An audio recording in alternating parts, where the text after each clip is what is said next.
Council. Would our clerk please read the order and notice of call of special session? Notice is hereby given that a special session of the City of Ann Arbor City Council will be held electronically on Monday, July 27th at 7:00 p.m. for the following purpose: the resolution to order the election and determine ballot question for charter amendment for the 2021 affordable housing millage. Thank you very much. If you're able, please rise and join us for a moment of silence, followed by the Pledge of Allegiance.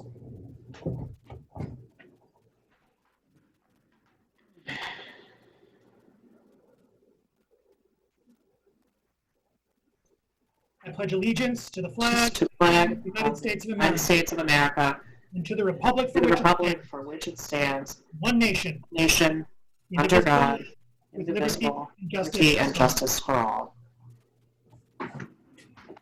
Would our clerk please call the roll of council?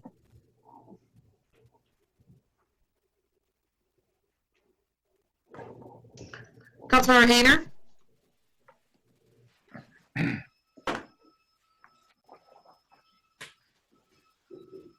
Councilmember Hayner?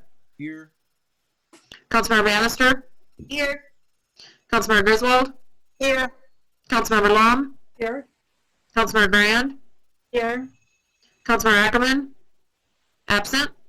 Mayor Taylor? Here. Councilmember Eaton? Here. Councilmember Nelson? Here. Councilmember Smith? Present. Councilmember Rumlawi? Here. We have a quorum. Thank you. May I have a motion, please, to approve the agenda? Moved by Councilmember Smith, seconded by Councilmember Rumlawi. Discussion of the agenda. Councilmember Griswold. I'd like to add council communications time following public comment. Is there any objection to that from council members?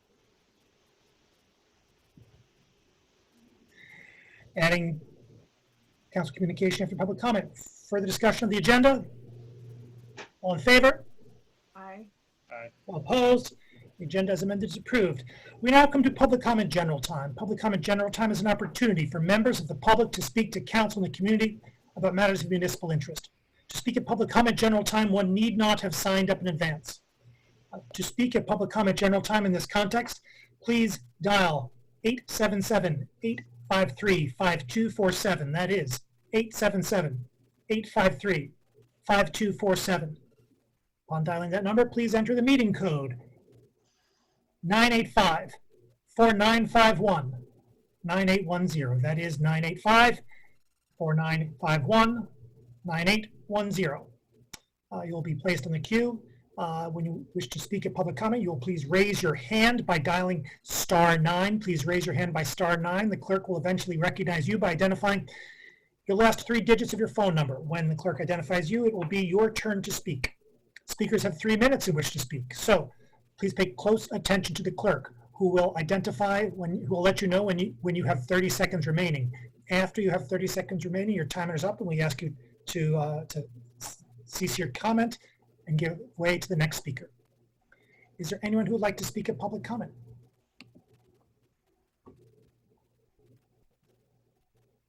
Caller ending in 465. You can now speak. Caller 465. Thank you very much. Good evening, Ann Arbor City Council members. My name is Bridget Healy, and I serve as the Vice President of Impact and Advocacy at United Way of Washington County. I'm speaking tonight to share that as we continue to navigate the complex economic and human service challenges in our community presented by COVID-19, I wanted to once again impress upon you the unremitting need for affordable housing solutions for residents of Washington County and for residents of the city of Ann Arbor specifically. United Way of Washington County endorses the proposed affordable housing millage, which would support building, maintaining, and acquiring permanent affordable housing solutions to low-income households making incomes up to 60% of area median income. Solutions like this are needed now more than ever given the continued negative impact of COVID-19 on our workforce. We also know that Washington County is a more expensive county in which to live with a cost of living index higher than state and national averages. Of the 358,000 plus individuals living in our county, 14% live below the poverty line, which is only to about $12,000 for an individual, or $25,000 annually for a family of 4. This translates to over 50,000 people in Washington County living in poverty. I urge you and your colleagues to vote yes on the proposed affordable housing millage because it will provide both housing security and financial stability for those who need it the most, while allowing more of those who work in Ann Arbor to live in Ann Arbor. And as always, I thank you for your time and consideration. I know your colleagues and you are working hard to navigate the city through this very unprecedented time, and we at United Way of Washington County greatly appreciate your efforts. And please don't hesitate to contact me or our CEO, Pam Smith, if we can be of assistance in any way. Together, we can help our community weather this crisis. Thank you so much for your time tonight. Thank you.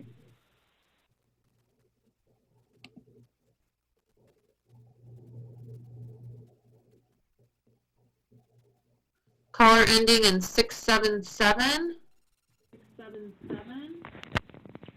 Caller 677, you Hi. can go ahead and speak.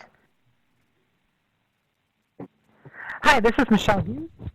You have before you an opportunity to take a historic step toward alleviating the affordable housing crisis that affects not only our city, but our entire county. By voting yes to ask the voters to approve an affordable housing millage.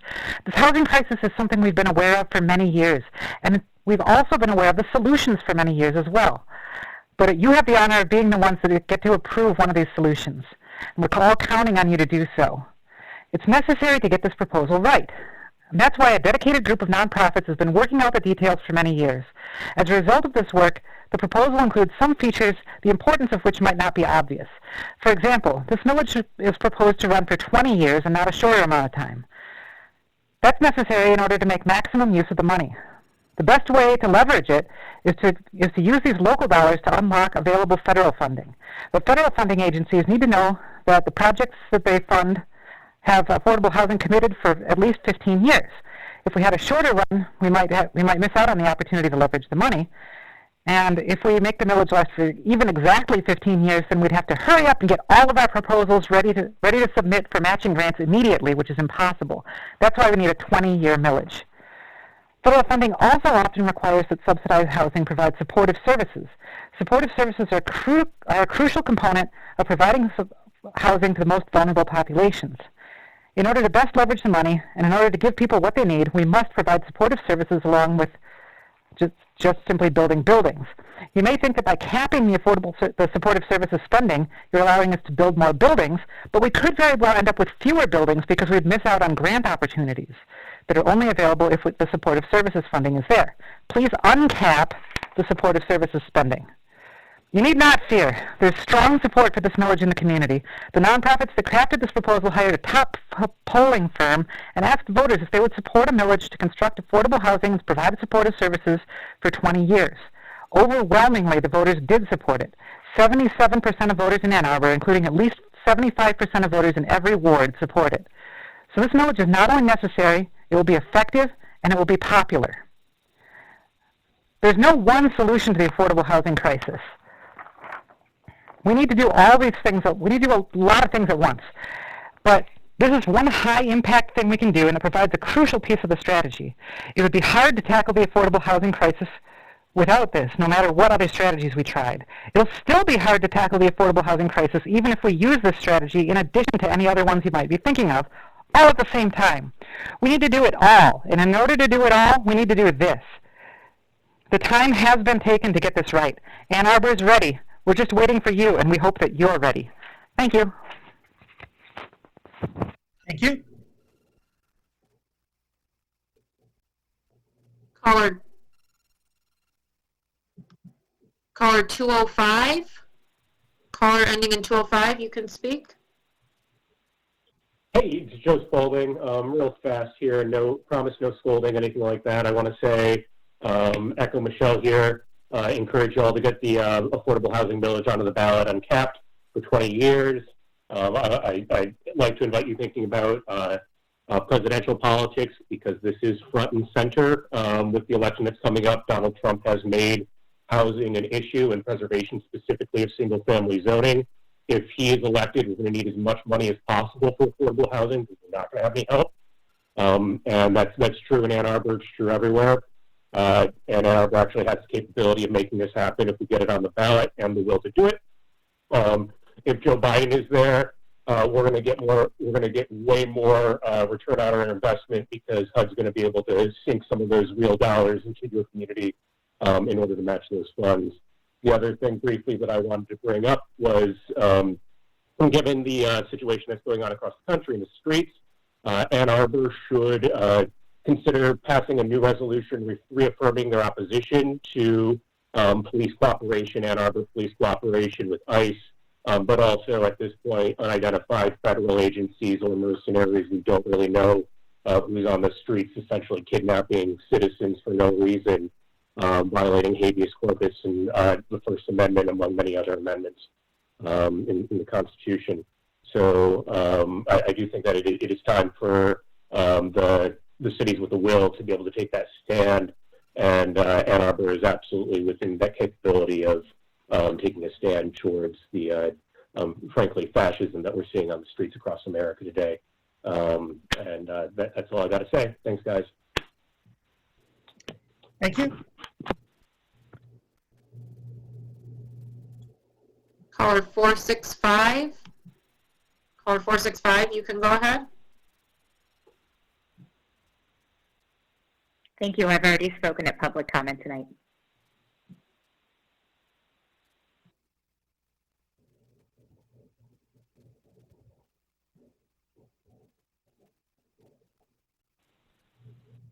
Caller 280. Hi, good evening. I'm Rob Boley, and I'm a Ward 4 resident. Calling to ask all of you to support this affordable housing millage tonight and to continue supporting it going forward through the November election. Thank you for the work you've done on this issue so far and for the seriousness with which you've addressed it. And thank you for holding this special meeting to give this the urgent attention it deserves tonight. I just wanted to quickly raise a few specific issues in my time. First, as others have said, please keep the 20-year term for this millage. It'll provide more certainty for long-term planning and will maximize the availability of additional funding sources for the projects this will support. Second, please include language making a strong commitment that this millage will not replace any current funding for affordable housing. This should be supplemental to allow the city to greatly expand affordable housing and services, and using it to replace any current funding would undermine the purpose of the millage and would diminish its impact.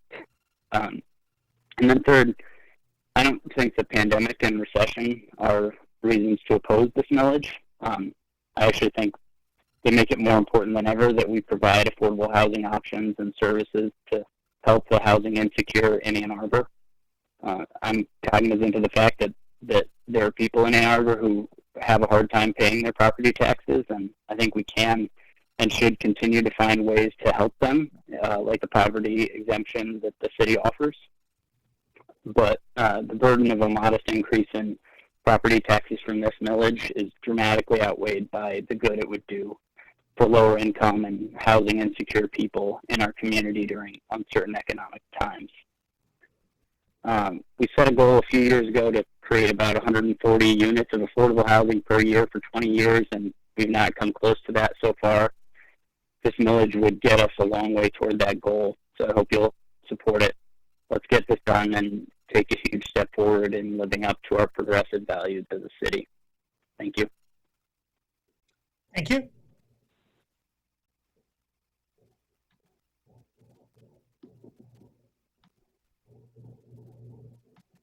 Caller 097, you can go ahead and speak.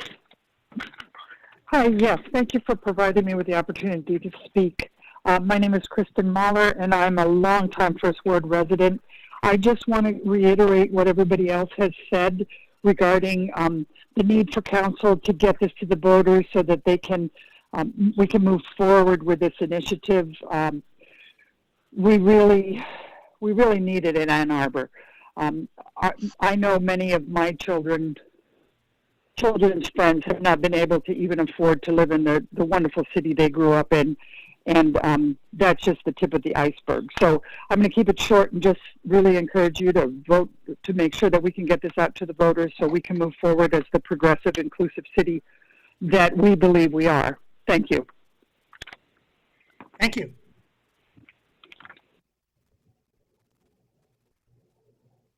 Caller phone number ending in 249.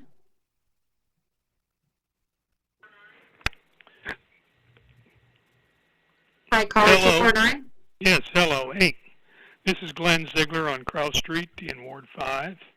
And I think affordable housing funding is a really important issue, and we need to find a way to do it. I'm just a little concerned the way this was brought to council quite so quickly when not allowing council to have time to really consider this. It's been considered by other folks, but tried to rush through council. And I think there's a couple of considerations that should be thought about or perhaps added to the language. Something in particular about home ownership opportunity. And we've heard a lot of talk about race and equity in these days, and it seems that the lack of wealth built through home ownership is a real negative impact on the net worth of African American folks. And why don't we have some sort of a home ownership program included as a part of this millage? And I've also heard a lot of comment here that the reason we need to have long-term funding is to allow this funding to be used to leverage state and local funds. And I have a concern over the funding being used for floodplain development, because floodplain development, these local funds could not be used to leverage state and local funds. So I think that it should be pretty important to include some language that would prevent the use of these funds in floodplain locations. And there are examples of this in the works right now, and why would we want to put this most vulnerable population on floodplain sites anyway? You can't use the federal. You can't use this money to match state and federal money, and you've got a lot higher flood levels and rainfall levels predicted in the future. So we'd open ourselves up to a lot of liability by using this funding in floodplain sites. You can see that higher levels of flood are predicted, and there's potential for some tragedy in that kind of situation if you're starting to house people in areas that are clearly identified as flood areas. I'd also like to talk a little bit about neighborhood character, because we've heard a lot of NIMBY calls on people in my neighborhood, and I wanted you to know that we're an inclusive neighborhood. We have a mix of single-family homes, duplexes, small apartment developments. 30 seconds. We also have Avalon Housing's apartments. We have scattered site public housing units and public site home buyer units, like the one next to my folks' house on Liberty Street. And we need this open space. We need this kind of thing. We don't really need a lot of high density development. We just need more of the types of affordable housing we already have. So thank you for your time. Thank you.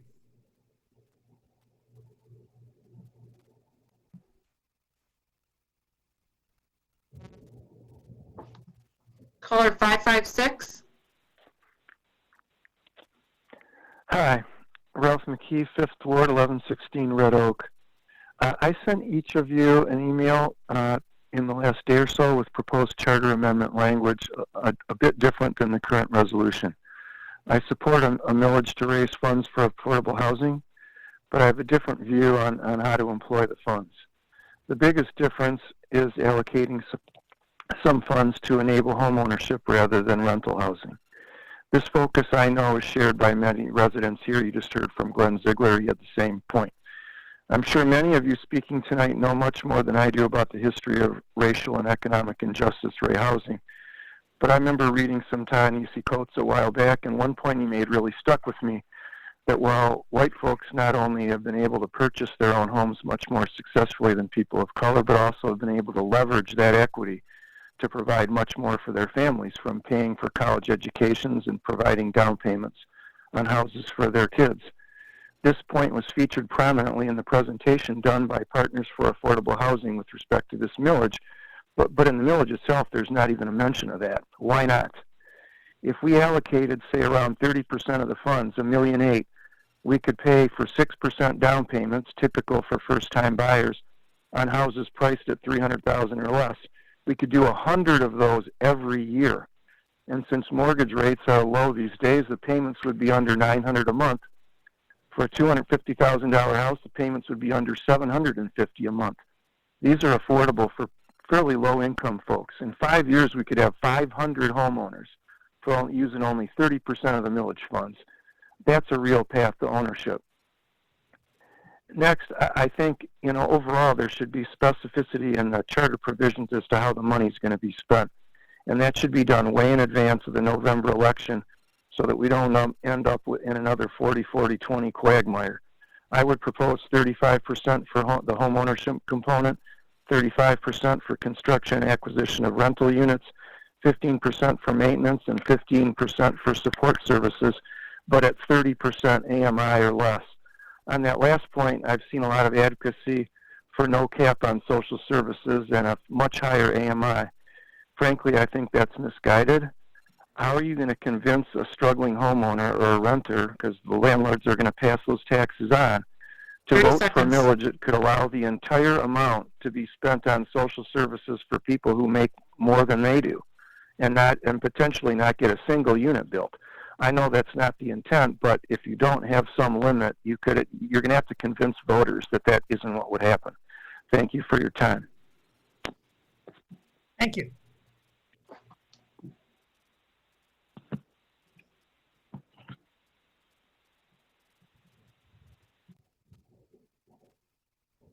Caller 180, caller ending in 180. Hi, thank you. This is Brandon Dimchef in Ward 4. As previous callers mentioned, we are profoundly behind in our affordable housing commitments and the needs of our community. And due to the pandemic, housing insecurity is likely to increase. We have failed the most vulnerable in our community, and I feel that we must act now. Please pass DC-1 at the full 20 years, and also please amend the language to remove the cap on supportive services spending, returning to the original language. I will readily admit that I'm not an expert in this area, and so I am deferring to the local housing experts who have been working on this for a long time and seem to think that this combination offers the most flexibility and will get us the best return on our investment. So please listen to the experts and pass this tonight without a cap on supportive services. Thank you. Thank you. Caller ending in 530. Hello, this is Emily Canosa. I'm calling in from Ward 5.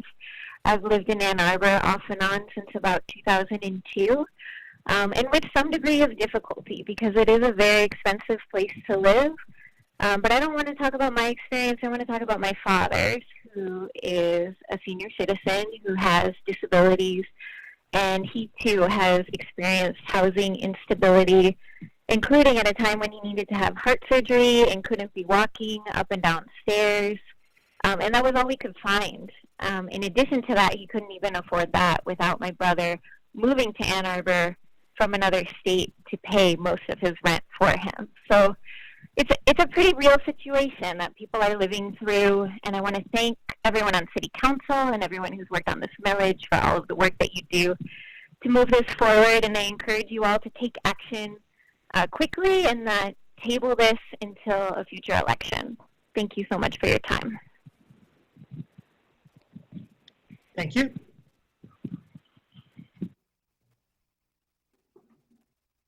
Caller ending in 453. Hi, my name is Jay Campbell. I'm a resident of Ward 3, and I want to echo the rest of the callers in supporting this millage, and also asking that you support the 20-year commitment of it and act decisively. Unlike a lot of the callers, I've moved here fairly recently. I moved here from Austin, and I got to see in that city firsthand what not acting early and acting decisively does to the availability of housing. As that city became busier, as the cost of living there increased, it became harder and harder for the residents that had called it home to live there, and there was a mass exodus of many of the old residents and many of the non-white residents there, and it's something that would break my heart to see here too, because it was just a really unfortunate thing to see. So I don't know a ton about this. I will say that we here live in Colonial Square Co-op, and that's the only way we were able to afford living here is living in a co-op. And I think looking into things like public-owned housing, co-op housing, alternatives to the single and family-owned housing, especially with the administration pushing so hard on that right now, I think it's the only way to possibly get even anywhere near on top of this impending issue. So I really appreciate you guys' time, and thank you very much. Thank you.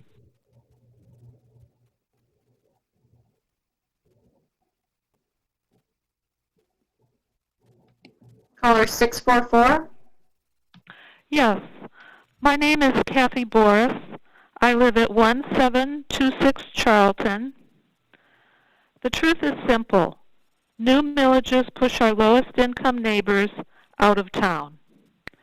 This is because property taxes are a significant portion of housing costs. Landlords pass property tax costs on to their renters, and so low-income homeowners and renters are both adversely affected by new millages. Yet in the ballot item being considered by City Council tonight, any effort to lessen the impact of the proposed affordable housing millage on lower income homeowners and renters is the obvious missing puzzle piece. Why? Was it forgotten in the rush to write the ballot language? Or is no one actually concerned about the welfare of Ann Arbor's current low-income residents? This millage could, to some degree, have an ironic consequence. Our lowest income residents may be forced to make the painful decision to leave town rather than pay higher taxes, while those who earn more would benefit from the hastily written millage. As far as protecting income diversity in Ann Arbor, I suggest that this affordable housing millage, as written, has missed the boat. Looking past Ann Arbor's mayor and city council members tonight, I would like to address the most important stakeholders in our city's governance. That means Ann Arbor citizens and voters. To them I say, don't be bamboozled. Vote your pocketbook. The mayor, his allies, and his developer friends no doubt do so. Ann Arbor's financial diversity is worth protecting. So think ahead, and please consider voting no on the affordable housing millage on the November 3rd ballot. Especially, and this is important, especially if the failure of the millage would help you to continue to live in Ann Arbor. Above all else, don't be shamed into voting yes. I do thank you. Thank you.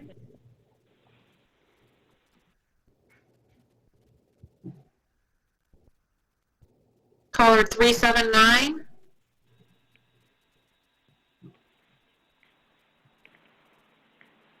Caller 379, you can go ahead.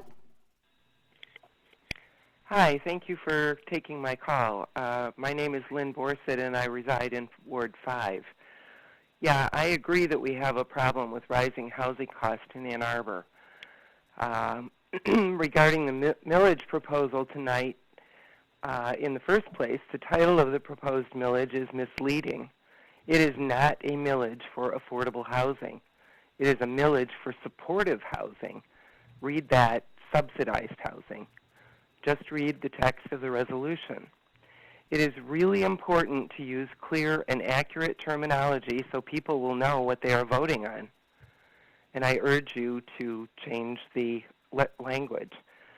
Second, and I think this is critical, the timing of this millage proposal is terrible. The coronavirus pandemic is causing a major disruption.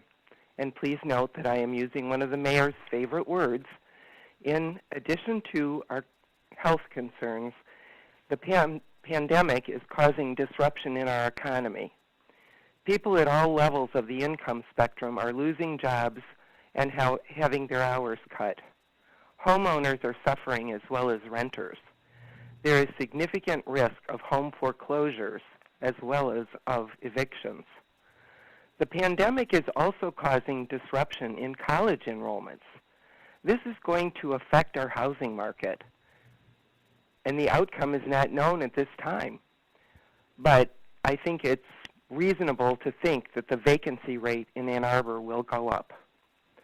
The context is important. The timing is important. It would be wise for our elected officials to pause, to allow things to settle for a few months, to assess the new reality, and then to take action. I am not necessarily opposed to a millage to support subsidized housing, and maybe a millage proposal would be appropriate next year. But this year, it's a terrible idea. Thank you for listening. Thank you. Yield my time. Thank you. Mayor, there are a number of other callers on the line. Do you want to ask for them to raise their hand, or do you want me to call on them? Going forward, please, if you are on the line and you wish to speak, please dial, and have not yet done so, please indicate that you wish to speak by entering *9, and our clerk will call you in order. Okay, we have a couple more now. Thank you. Anna Foster. Hi there. Do you have a comment? Yep. My name's Foster. I'm a resident of Ward 5 and Vice Chair of the Housing and Human Services Advisory Board. My partner works at the People's Food Co-op. Since March, that store has been operating on shortened hours. While this in part gives time for a couple of staff to restock and clean, the main reason for this has been affordable housing. That is, so many staff at the co-op live outside of Ann Arbor that the changes to the bus service during COVID have meant that the store cannot be open normal hours. The buses. At an HHSAB meeting a few years ago, longtime Ann Arbor resident, Professor Emeritus of Social Work, and HHSAB member Rosemary Sari suggested that if we really wanted to make moves to fix our affordable housing crisis, we ought to pursue a millage like the AATA did in 1973. So I looked into it. In '73, Ann Arbor voted on a permanent millage to support the creation of the AATA. At that point, it was for 2.5 mills. 2.5 permanently, supported by 61% of voters who were already paying more than 62 mills in taxes each year, bringing their new tax rate, by my calculations, to nearly 65 mills. That's almost 15 more mills than where this millage would get us today. But I digress.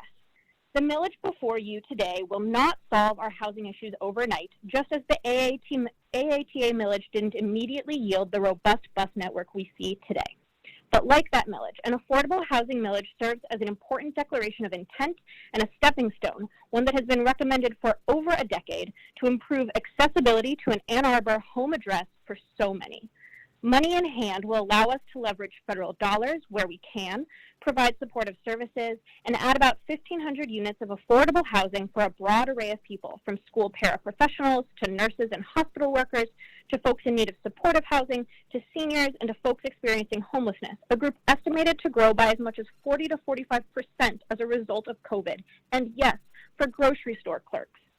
This millage will not meet all of the need, but to not put it on the ballot because it only solves a part of the problem leaves us right where we are with the whole problem to solve.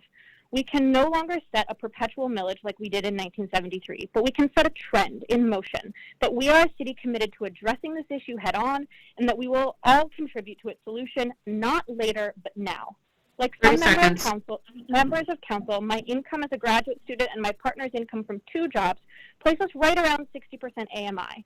This tax would add to my property tax bill, but I'm happy to pay it for the next 20 years and for many years thereafter.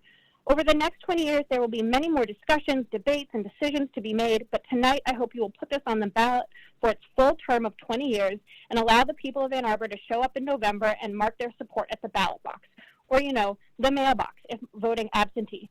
Thank you, and congratulations to Zach on your recent engagement. Thank you.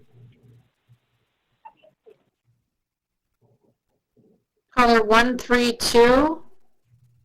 Caller ending in 132, go ahead. Okay, My name is Dave DeVarty.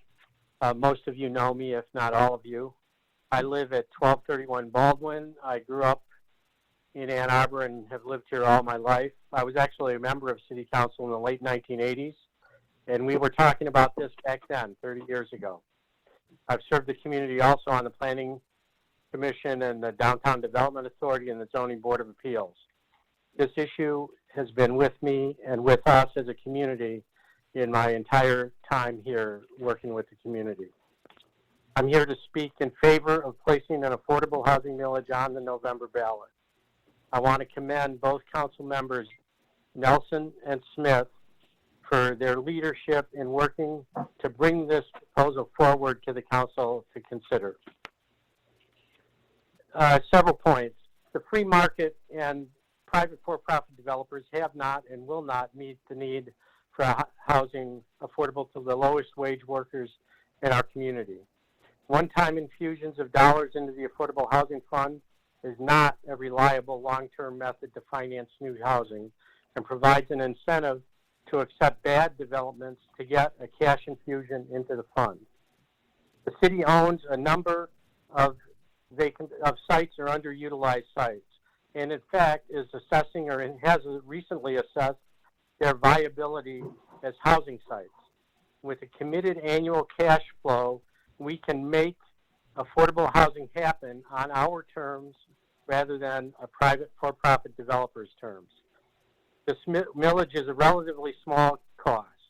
A couple cappuccinos or pints of beer a month for each $125,000 of taxable value as opposed to assessed value. And I want to emphasize that's taxable value because longtime residents will notice if they look at their tax assessments each year that their taxable value is substantially less than their assessed value, while all the new developments in town will be paying their taxable value will be much closer to the assessed value.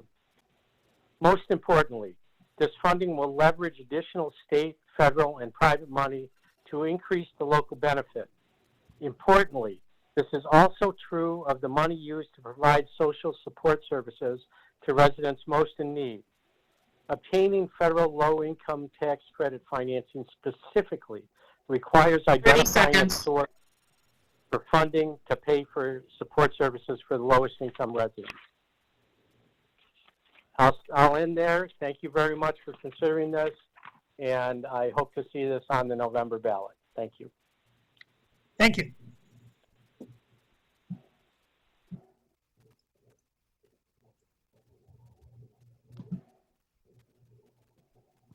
Caller 490. Hi, thanks for the opportunity to speak. My name is Sadia. I'm a Ward 1 resident.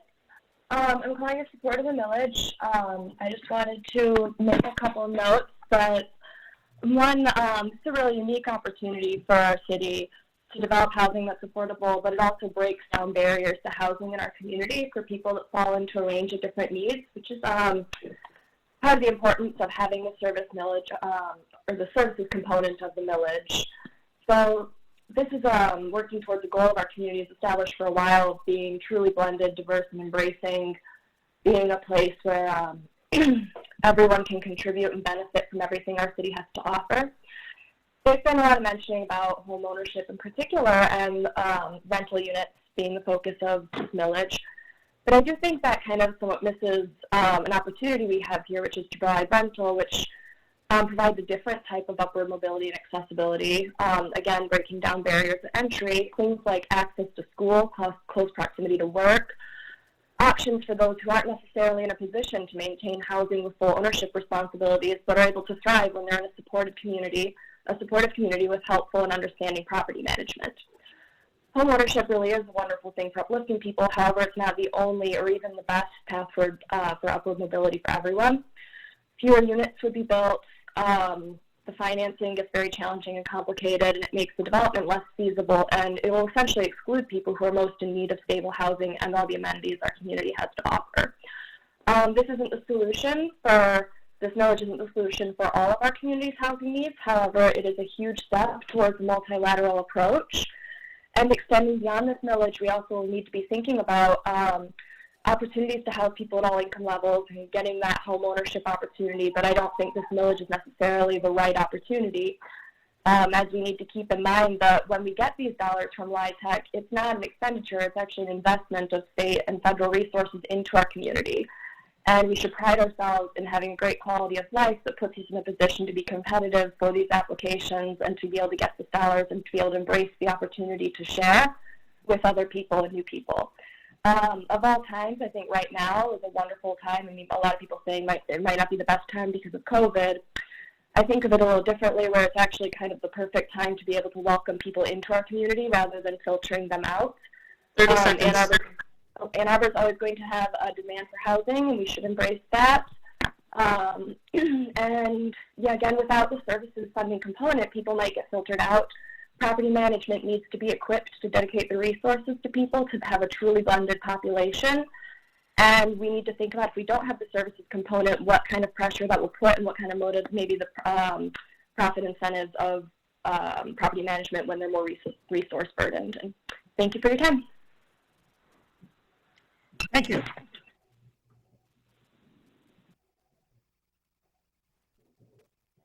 Caller 055. Hello, my name is Evan Redmond. I'm a Ward 3 resident, and I'm also running for City Council in this upcoming election. After I graduated from the University of Michigan in 2013, I began working at the University of Michigan Hospital in a laboratory, making about $12 an hour. The only way I was able to buy the condo that I now live in was a combination of luck and timing and the assistance from my parents who helped me buy my home. I acknowledge that the reason I'm able to live and run for office in this great city is because I'm lucky and I'm privileged, and that is not a fair system. What we've become in Ann Arbor is a city of privilege. My fellow lab workers, patient care professionals, cleaners, cooks, and service workers can't afford to live in the city where they're employed. We spend millions in tax dollars harassing housing insecure people with police rather than fighting homelessness by creating housing. As former council member DeVarty pointed out, a report by the Housing Commission in May of this year stated the city could build over 1,000 units of publicly owned housing on land that the city already owns. All that's needed is the funding. Housing is a human right, and in the richest city in the nation, and in the most educated city in that country, we should be able to treat all humans with dignity and not allow members of our community to exist without clean water, food, and shelter. So please vote to advance this millage proposal to the November ballot. Let the people of Ann Arbor decide if we should continue down this path of gentrification or if we should do something to help the working class people in our community.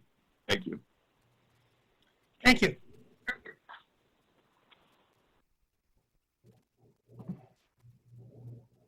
Caller 844.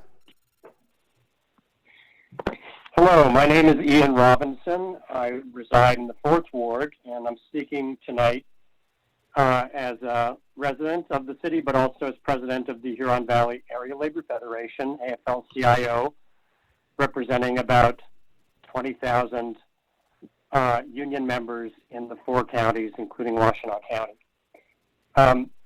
On our July 7th delegate meeting, the Huron Valley delegates voted unanimously to support the measure that's before you tonight, letting voters decide whether to fund expanded construction of affordable housing in Ann Arbor, and to urge our own members and others who care about working families to support that measure, assuming that it gets on the ballot. The labor movement has traditionally focused on promoting just compensation for all workers whose welfare we could reach, and the city will help to advance that agenda. And I thank you for those of you who voted for it when it passed the responsible contractor ordinance at a previous meeting. But we recognize that we're only able to reach a minority of working people through collective bargaining and through the purchasing policies of public entities such as the city. Most working people have seen their real, that is after inflation, income declining, and in addition to rising healthcare costs, one of the biggest sources of that deteriorating standard of living is the rapidly rising cost of housing. Ann Arbor is a prime example of this widespread problem, and we have a responsibility to tackle it head on. The market will not do this for us. We've tried that for many years, and we've seen the results. Most of the low-wage workers, most of whom are not represented by unions, but whom the labor movement tries to fight for, in addition to union members, cannot afford to own homes. They are renters. And the research, the survey polling that was done by Partners for Affordable Housing shows overwhelming support for this measure from renters in our city. I urge all of you to support this measure, to support it for the full 20-year period, and without cap on services for the reasons that were articulated so effectively by Ann Foster and Dave DeVarty previously. And I urge people, assuming that this gets on the ballot, to support it. Thank you very much. Thank you.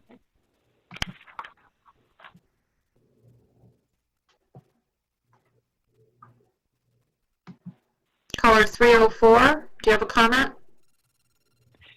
Thank you. My name is Chuck Warpahowski. I want to thank you all, City Council, for having a special session to deal with this important issue. I also especially want to thank City Clerk Jackie Boger. I know this is a busy time for you with the election coming up, and so I thank you for being here and for the great work your staff has been doing managing the election so far. Just wanted to cover a couple of things that have come up tonight in the public comment as well as in some conversations over the past couple of weeks. First of all, regarding the millage cap, the services cap, the key thing that I want council to remember is that if council puts a cap on the total millage amount spent on services, this cap needs to be clearly articulated that it applies over the term of the millage. As Jennifer Hall said at the meeting last week, the millage will be funding bricks and mortar towards the beginning of it, and the allocation will shift over time towards services. So any cap needs to be seen as a cap on the funds overall raised, not on any specific year. One of the questions we've heard is this the right time? It's a fair question.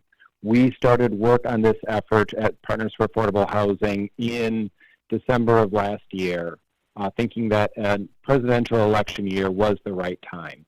We had plans for either getting it through you or doing signature gathering. We felt we were right on in the timing, and we had polling scheduled for the middle of March. Well, middle of March is also when COVID hit, and everything went on the back burner, and I quite frankly thought the issue was dead. Then we saw the data that said we're expecting a 40% increase in homelessness nationwide. 40%. The people who have been hurt first and worst by the coronavirus should not be the ones that benefit last and least as we try to put our economy back together. As Dave DeVarty said, over the years, we keep talking about affordable housing millage, and we keep saying now is not the time. When I was on city council, I was guilty of making the same mistake. Now's not the time because we're still picking up the pieces from the Great Recession. Now's not the time because of the RTA millage. Now's not the time because of the triple ATA millage. Now's not the time because of a school millage or another county millage. Affordable housing is consistently being pushed off the agenda. And the final point I want to make for City Council is when I was on City Council, I was proud of some of the efforts I was able to do to try to move money into affordable housing. But as I think all of us can admit, they have not been durable. The 40-40-20 split, looking at funds from selling the library lane lot, those are ways to get money into the Affordable Housing Fund, but they've been highly controversial and not very stable. Putting the millage in front of the voters in a presidential year and letting Ann Arbor voters decide, is this as much a priority as we say we are, as we're facing a tsunami of cuts to our social service network? This is the time to do it. Let voters decide. Thank you. Thank you.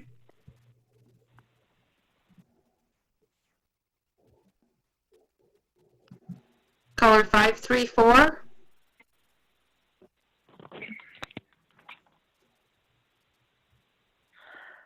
Hello, this is Tom Stolberg, 1202 Travers Street. I'm a real estate broker, as part of our ethics training, we were taught about a lot of the laws and the history and the racist history in real estate. There truly was, and still are, vestiges of denying certain people of our community the opportunity to own a home, to build intergenerational equity. We had redlining, absolutely. We had deed restrictions. People of color, minorities in America, were denied the opportunity for intergenerational building of equity. This millage has some laudable goals, but it does not address what I just mentioned. Nowhere in there, in the language as it's proposed, does it deal with building equity. Does it deal with the historic denial to certain members of our community by race? I feel that this millage needs to address those items, those two items, both racial inequity and a path to home ownership. I personally have created affordable rental units and affordable units that were a path to ownership. I personally know that it can be done, and I would like this millage to do this. I'd also like everybody to participate in this. I intend to participate. I know you're asking the taxpayers of the city to participate, but we haven't been asking the developers to participate enough. Mayor Taylor's made a call for disruption, to inflict that upon the citizens of Ann Arbor, to ask them to pay more in taxes, but to give away money to developers when it shouldn't have happened. We all know at this point that it's undeniable that the Lower Town development, the largest development since private development since Briarwood, the exact same plan could have been approved as a PUD. It was master plan PUD, zone PUD, and the exact same plan could have been approved as a PUD. And the only difference 30 seconds in the way that it was done was waiving nearly $9 million that would have been required to the Affordable Housing Fund. We need to be asking everyone to participate in contributing to affordable housing in Ann Arbor, and that includes our developers. Thank you. Thank you.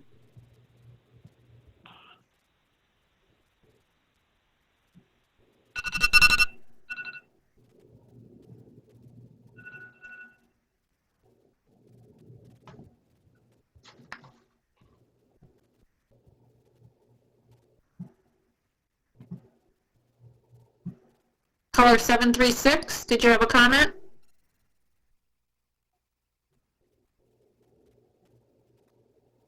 Caller 736, go ahead.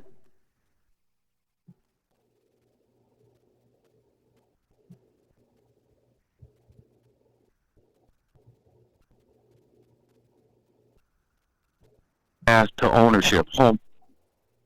Hi, this is Tony calling over here in Ward 3. And I also have some issues about, my name's Tony Brown, I also have some issues about this millage here. And I just don't see a path to home ownership in this thing. And if we really are serious and passionate about affordable housing, we really need to get people out and lift them up and build them up. People who are renting are stuck in the cycle of renting. And there is nothing wrong with wanting to build our community up through affordable housing. And if you want high rises, then so be it. You can't have your cake and eat it too and use things like race baiting politics and saying, you know, we need to change the zoning due to racism. It's not true. You can still preserve neighborhoods. You can still preserve our core city and achieve your affordable housing goals. But renting is not the way. If you want to build your people and invest in your people, you have to get them out of the renting system. They are not building credit. They are not building equity in our neighborhoods. And it is true that people who own their own homes do better in communities than those who rent. We can do better with this millage. I hope we can come to some kind of agreement where there is affordable home ownership in this. Thank you. Thank you.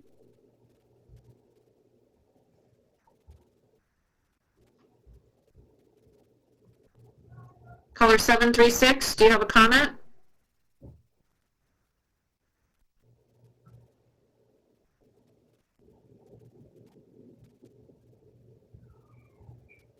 Caller 326, do you have a comment? Yes, this is Jamie McGarrah, and I'm a 31-year resident of Ann Arbor, and this is actually my last time calling as a resident of Ward 4. I will soon be a resident of Ward 3, starting August 6th. I wanted to talk a little bit about the property and home ownership aspect. We know throughout history that property ownership and home ownership has been a benefit, but it's also been a detriment because it's provided people something that others don't have. I would encourage us to actually envision a better society in which the value of the people who work in our stores, who work in our medical field, who are our teachers, etc., are not just judged by whether they have a home, and their worth is not gauged by whether they are able at this time to get a home. And it's important to remember that people will get an opportunity to have a home if they can have a affordable apartment, duplex, quadplex, etc. So it's important for people to have the opportunity to do that. Otherwise, they would never be able to get a home in the first place, right? It's important that we represent our values with how we spend our money as residents and as the city. And I think our values, we say this all the time, is that we value the people that make this city great. So this is an opportunity to demonstrate that and to let the community speak. We've had ballots initiatives for things such as parks. I think we can have a ballot initiative. It makes sense for people to actually be able to live in the community. Coronavirus, we don't know what's going to happen with that, but actually if we look at the numbers, we can see that there isn't that much of a shift so far in terms of the real estate market. That's concerning. And if we have the money coming in from the millage, it's no longer the balancing act of trying to pull money from one place and then balance it out with something else and having these long meetings with city council just to get a little bit of funding for affordable housing. Instead, the question will be, how do we spend this money wisely, which I have faith that all of the city council members can put this on the ballot, give it to residents, and then give it to city staff, 30 seconds. if it's approved, to be able to use this money wisely and to our benefit. And I consider all of you on council to be my allies in this. Please vote yes to get this on the ballot. Thank you very much for all your hard work, all of you.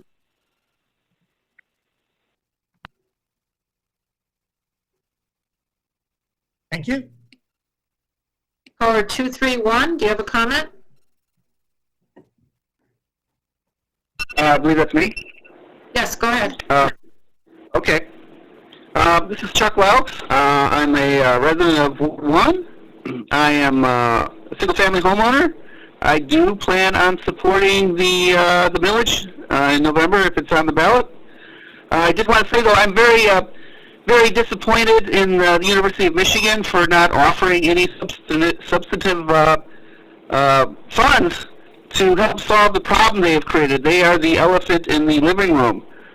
They have increased undergraduate student enrollment by 7,000 students over the last 10 years, and they've only built about 450 beds of capacity. I find that very disconcerting. Another thing about that is that they've always claimed they lost money on undergrads, so apparently they've been lying to us about that one.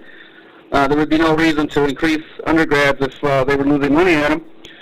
But anyways, there's another thing, too. I was hoping for, in terms of practical terms, I live by Arrowwood Co-op, which has been, I think, one of the success stories in Ann Arbor, and I would hope that this money would be able to be used to build co-ops, which do allow for equity to be built up by members of the co-op. Thank you. I'll yield the rest of my time. Have a nice day, everybody. Thank you.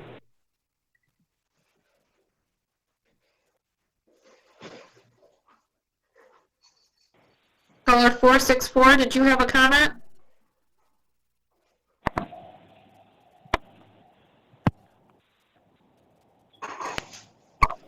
caller 464, did you have a comment?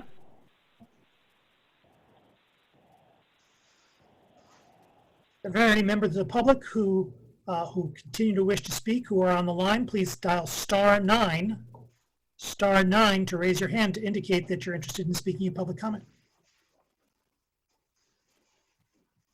Mayor, all the other callers on the line have already spoken or I've called on them. Thank you.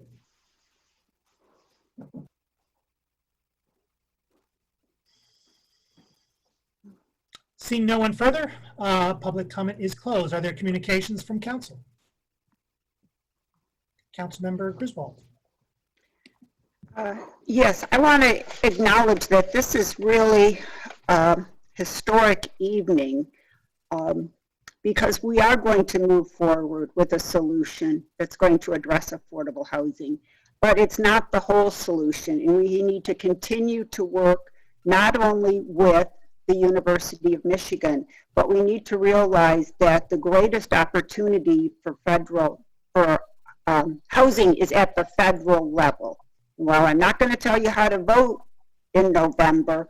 We have to realize that historically, the most progress has been made when we have had Democratic presidents and Democratic control of the House and Senate.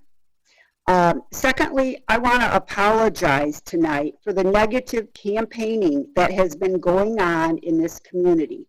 I realize that there is significant tension from the pandemic, from the financial crisis. We don't know what the future is going to hold, but there's no excuse for the level of discourse that we have right now, and I urge others to join me in condemning this behavior. To remain silent is to condone this behavior, and it's very troubling.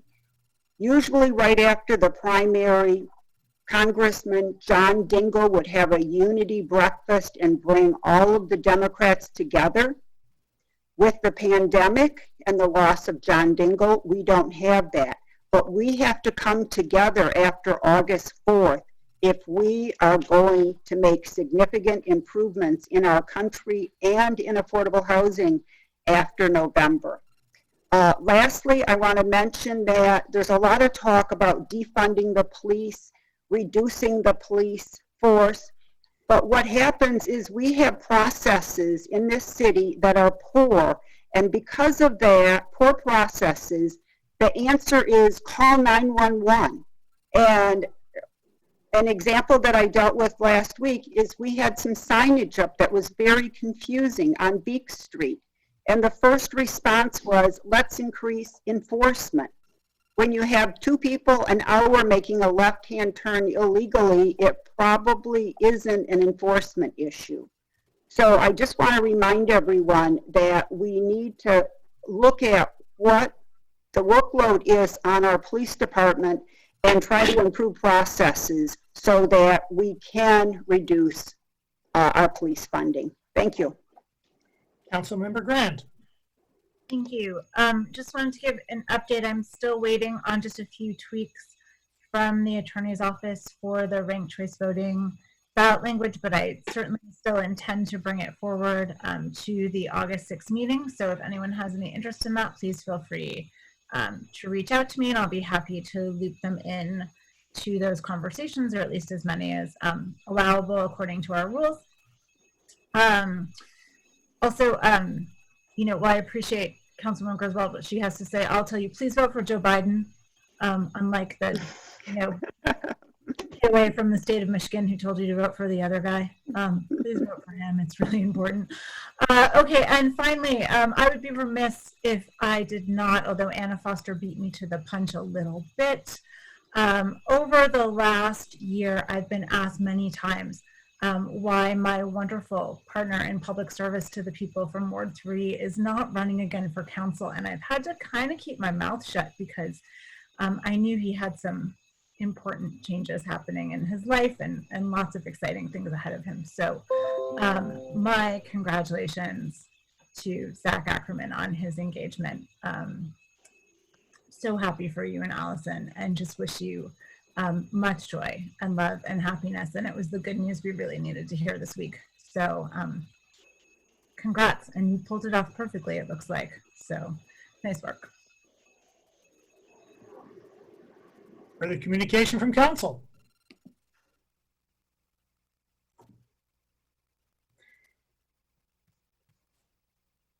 DC1, resolution to order election and to determine ballot question for charter amendment for the 2021 affordable housing millage, moved by Councilmember Smith, seconded by Councilmember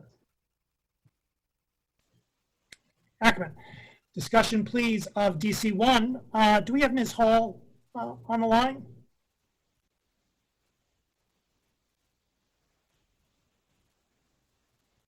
Mayor, I'm bringing her over right now.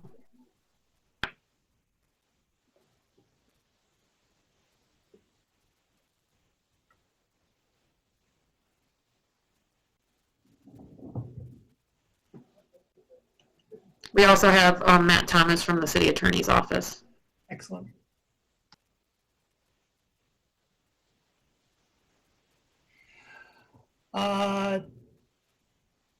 With council's acquiescence, I guess I'd like to hear Ms. Hall a little bit to set the stage for the use portion of the resolution that was included in the packet. It largely came from her pen, and so Ms. Hall, if you would talk us through a little bit of that and other relevant portions of the resolution as the spirit moves you. Thank you for having me. Thank you. Thank you to the mayor and city council for your willingness to discuss and consider this millage question. It is very exciting. I think I probably met Dave DeVarty 30 years ago and have been talking about this issue for 30 years. And so I am glad that it's finally up for city council discussion. And I just want to give a little bit of background for the public, and then I'll go right into the use agreement if that's okay. Thank you. And try not to repeat some of the things that have already been said by various callers. In the actual millage language that I can see in, and the charter language, it doesn't specify specifically that it's rental housing, but I do think in the minds of both myself and others who've given this a lot of thought, that was probably the type of housing that we've been thinking about, because it is a very challenging area to have a more inclusive community if you don't have more affordable rental housing. Just as a fact of the historical institutional racism of our country has led to people of color in general having a lower income, which ends up meaning that most of the folks who are in our rental housing, for example, are disproportionately people of color. I do agree with the goal of homeownership. It's challenging to do homeownership if you don't also have a high enough income to maintain your housing. I've done both homeownership programs and I've done rental housing programs. And we actually, within the Housing Commission, we have if you have a voucher and you can get a mortgage, we will actually provide a subsidy of your mortgage payment every month so that you can have a stable source of revenue both from your own income and from the voucher to become a homeowner. And although we have that program, we have, I think, 10 or 12 families that have been able to take advantage of that. And a lot of it comes down to having enough income to maintain your housing, not only just to buy into it, and housing's expensive in Ann Arbor. And so I'm going to focus on some of the history and reasons we're talking about this on the rental side. I don't think there's a reason not to talk about using a millage like this for co-housing or co-ops or something like that. It's a little bit tougher to talk about single family ownership and how to make that actually work in our community. So on the area on the rental housing, those of us who do affordable housing development as our mission have a really difficult time, even as a governmental agency, which the Ann Arbor Housing Commission is, or a nonprofit whose mission is to do affordable housing development, whether it's a Habitat for Humanity who does homeownership, or if it's a nonprofit who does rental housing. we all struggle to compete with the private sector to acquire properties.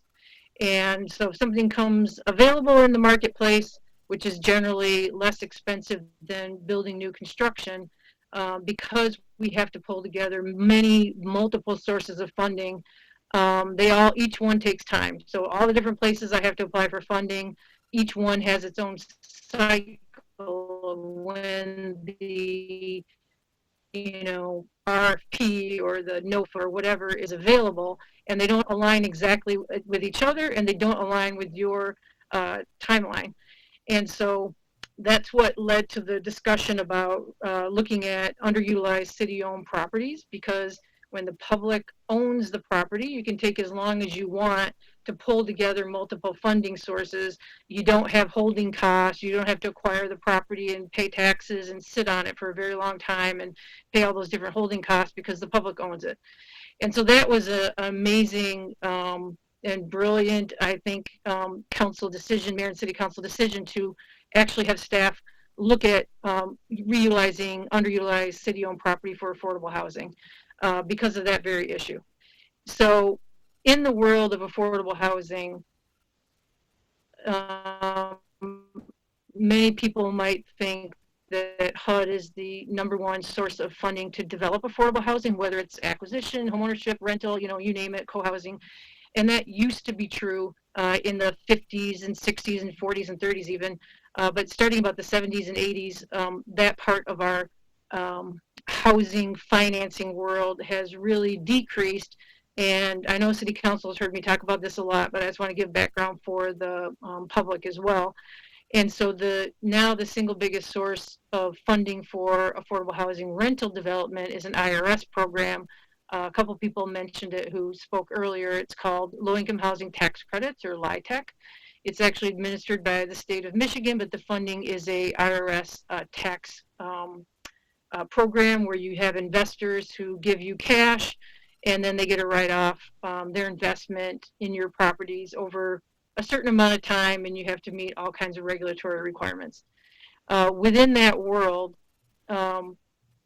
every year, the state of Michigan issues what's called a qualified allocation plan, which is basically an RFP, and every year they change it a little bit, not by a lot, but they change it a little bit every year and what their priorities are. Right now, the priorities are having your properties in a place with high employment centers, good transportation, good walk scores, near services, all of the things that make downtown Ann Arbor and most downtowns very competitive for low-income housing tax credits. And when you have properties that you're interested in developing that are not in the downtown, so for example, on our list that we looked at, there's Fire Station #2 on Stadium and Platt.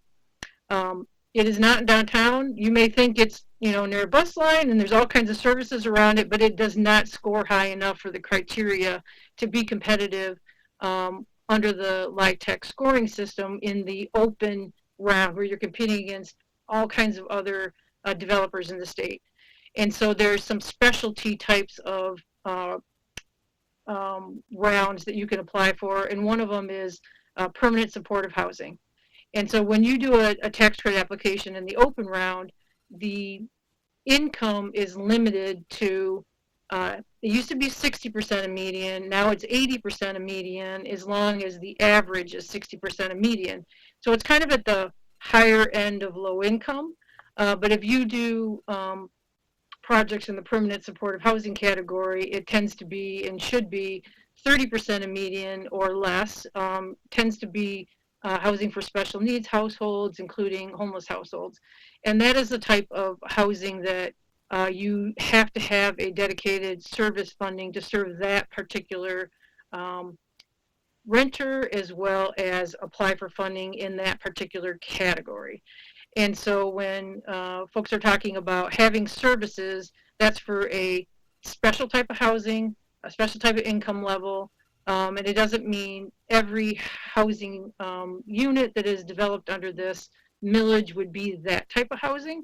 When we looked at the numbers of city-owned properties and looked at other numbers, it felt comfortable to have a target of about 25% of units developed under this millage to be permanent supportive housing. That's not a hard, fast number. It's just, it feels like a comfortable number that's doable by looking at various properties that we are looking at developing. So that's my background of kind of why we're even talking about a millage, because even though that's a driving factor right now in developing affordable housing, I wish it weren't the only driving factor, and it shouldn't be the only driving factor, because there's lots of places and lots of properties that would be great to develop as affordable housing that shouldn't be driven by whether or not it's a tax credit eligible project. And any of those projects are going to need gap financing.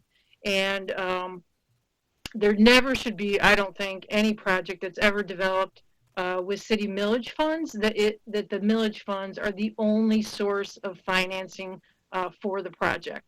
So like I mentioned earlier, when I go out and we're raising money to redevelop a property, I have sometimes had 8 different sources of funding for one project. In the last 6 years, I've raised $66 million, and I think if I added all the different sources, it was like a dozen different sources across different properties. Because why would that be? It would be much easier for me to just take millage dollars and not have to worry about tax credits, not have to worry about tax credit regulations, not have to worry about HUD regulations.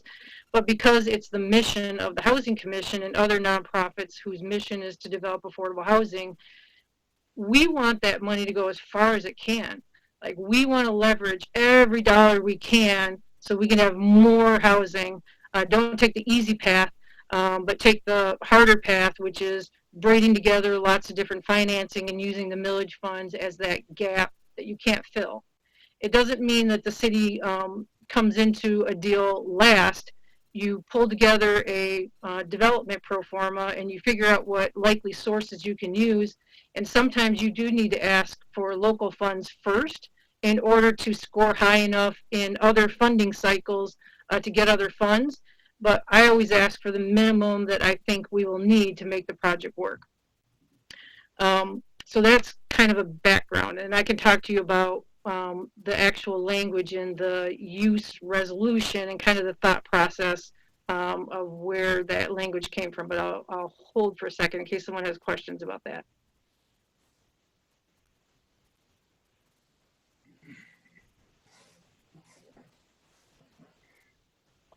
Okay, so I'm going to talk about attachment A.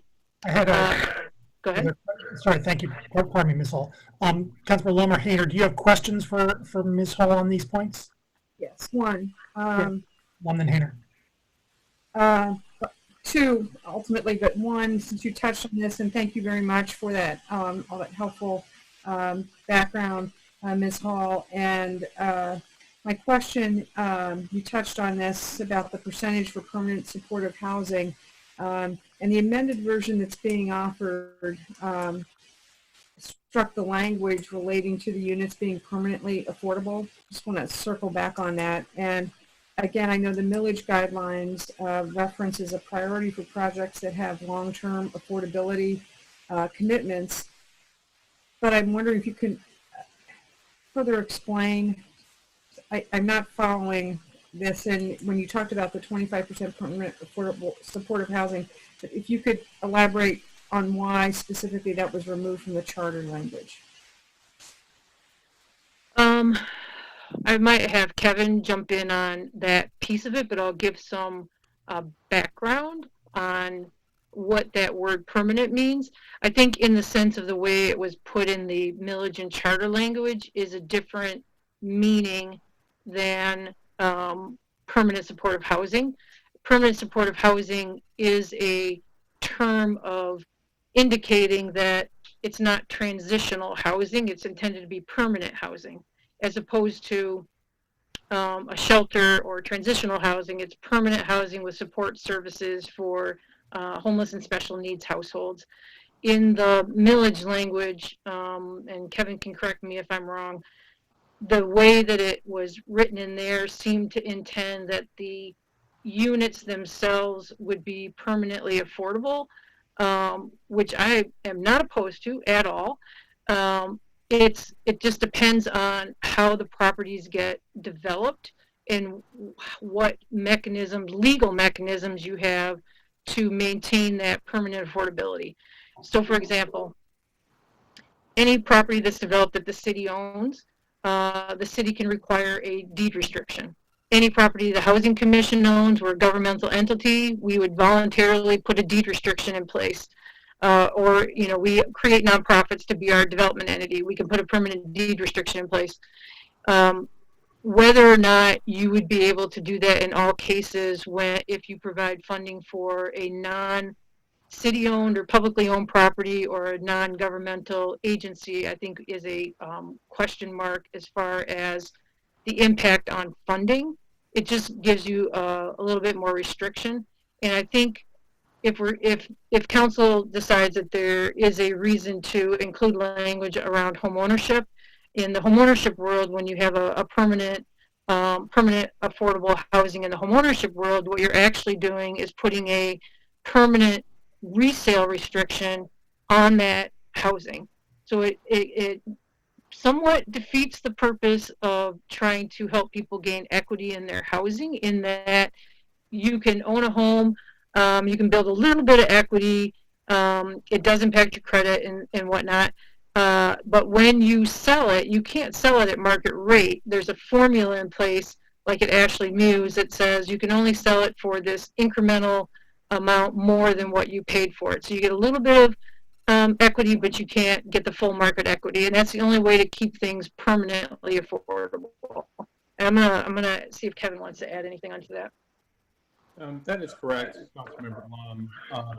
We, in reviewing this as it comes back as a proposed amended resolution for the council, with the use provisions included, use provision number 6 specifically talks about prioritizing projects that will have long-term affordability commitments, and then C, mission-driven nonprofits committed to long-term affordability restrictions. Well, long-term doesn't mean permanent, and as Jennifer was saying, this is just a matter of flexibility, because maybe, as Jennifer says, these affordable housing transactions are very difficult. Some have, 8 to 10 different funding sources.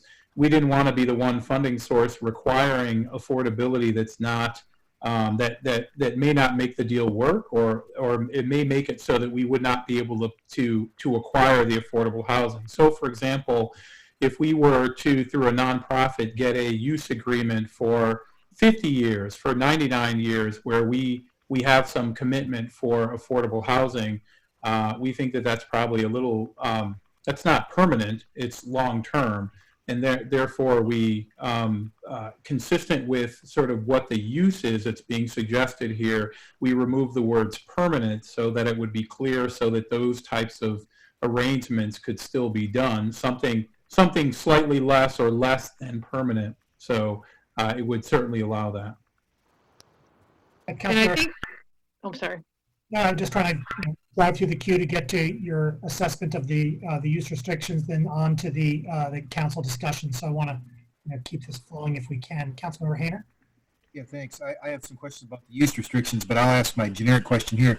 Ms. Hall, like, it has come to our attention, and with some callers said it, and I've had people reach out to me, and I actually feel strongly about this myself, that 60 people who may have been fortunate enough to have been in a home like I have been for 20, I don't even know how long now, 24 years, 26 years, may be at an income level that is well below 60% of AMI, and yet we'll be paying taxes to help folks out who are actually doing better than they are.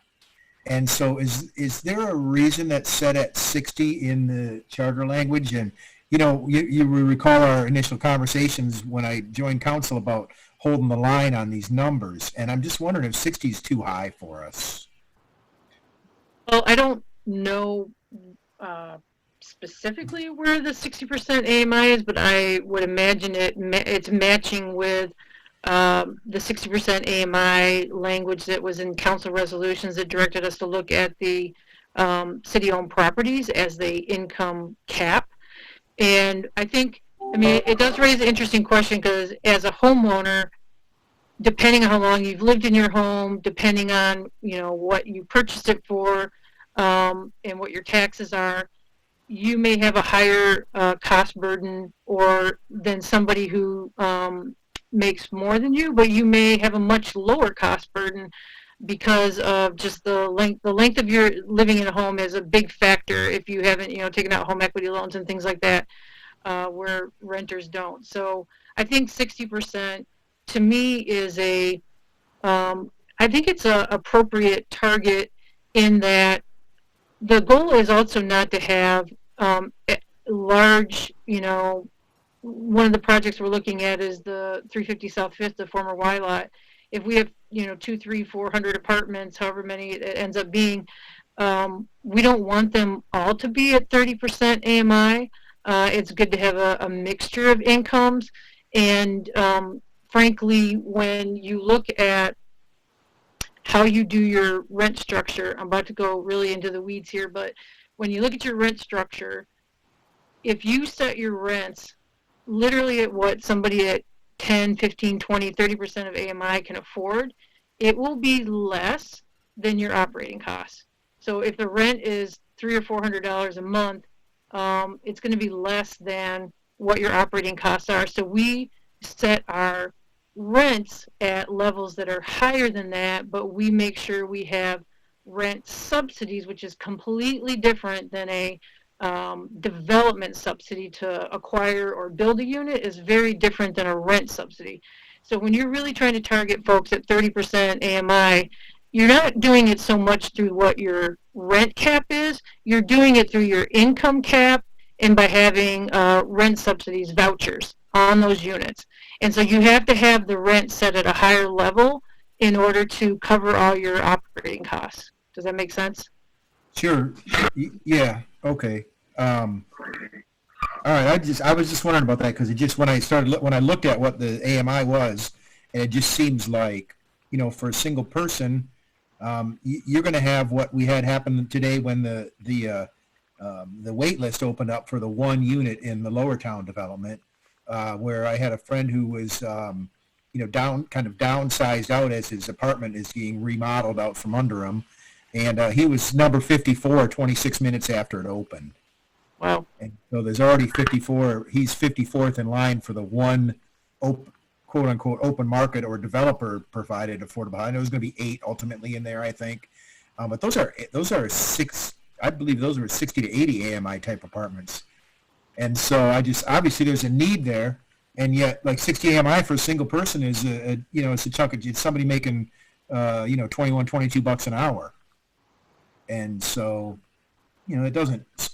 it's not super poverty, I think that's all. Let's move on. I'm sorry for taking some extra time, but I got Councilmember Nelson, then Lum, then perhaps we can move to the use resolution for Ms. Hall. Councilmember Nelson. Hi. I just have a couple clarifying questions around the change in the language around permanently affordable. I appreciate Mr. McDonald's comment that the idea is that it increases flexibility, and your sense is that you use as an example affordability that would last like between 50 and 99 years. And I guess as you were speaking, I was just thinking about the situation that we're in terms of the affordability of units that it's expiring. These units that are falling out of our housing supply that were previously affordable because they had an expiration date. And something that you said, Ms. Hall, about properties that are owned by the city and the Housing Commission were permitted to have permanent deed restrictions. I guess my question, if we're removing this language of permanently affordable to increase flexibility, what kind of sense do you have about how typical it would be for us to be then using this millage towards developing units that are going to have an expiration date? Because I guess my understanding of this, when we were leaning hard on the language of permanently affordable, is that we were moving away from these developer agreements that are, they expire. We aren't really in the driver's seat. We're sort of cutting deals. And I guess I'm just thinking about a lot of things in terms of how we how we are structuring arrangements now and able to leverage either contributions from developers or units from developers, and with the existence of this millage, and if we are opening this loophole where the city will now be investing in units that have an expiration date, I guess I'm just interested in hearing more explanation around what that might look like.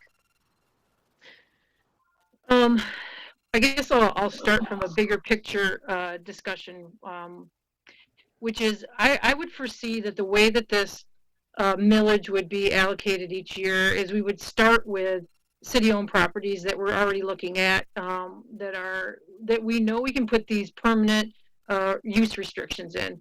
And we look at each of the, I would look at it with community services and the city administrator and finance director, et cetera. And when we're putting the budget together, and we try to look at them and say, okay, 350 South 5th, where are we in that sort of cycle? How much funding do we need for gap funding? What have we secured? That kind of stuff. And then we put forward those as number one priority from this millage. And frankly, just doing those properties, I don't know. My best guess is it would take probably 8 to 10 years before we'd have any money available for something that wasn't a city-owned property or a housing commission-owned property or both. And so then once you get to that point, I really think that it's important that the city funding be used with mission-driven entities, which is nonprofits, governmental entities, because we don't want to get in a situation where we have these affordable housing units that are going offline. And the reason this happens is low-income housing tax credits, those are the types of units that you're hearing about. Those are the type of units that are coming offline from their use restriction. When the tax credit program was first adopted, I forget when it was, I want to say the early 90s or late 80s, when the light tech was first adopted, and even today, a little more than half of the developers are actually for-profit developers, but this is their type of housing that they do. And so even when the mission of the housing program is to provide affordable housing, you still have profit-oriented decisions that are made. Your profit-oriented decisions that are made about how you manage your tenant selection process, when and how you do evictions. Do you work with local service providers? What is your income target? Are you trying to hit the highest income allowed, or you're doing a mixture of incomes? All of those things are driven both on your development side as well as on your operations side.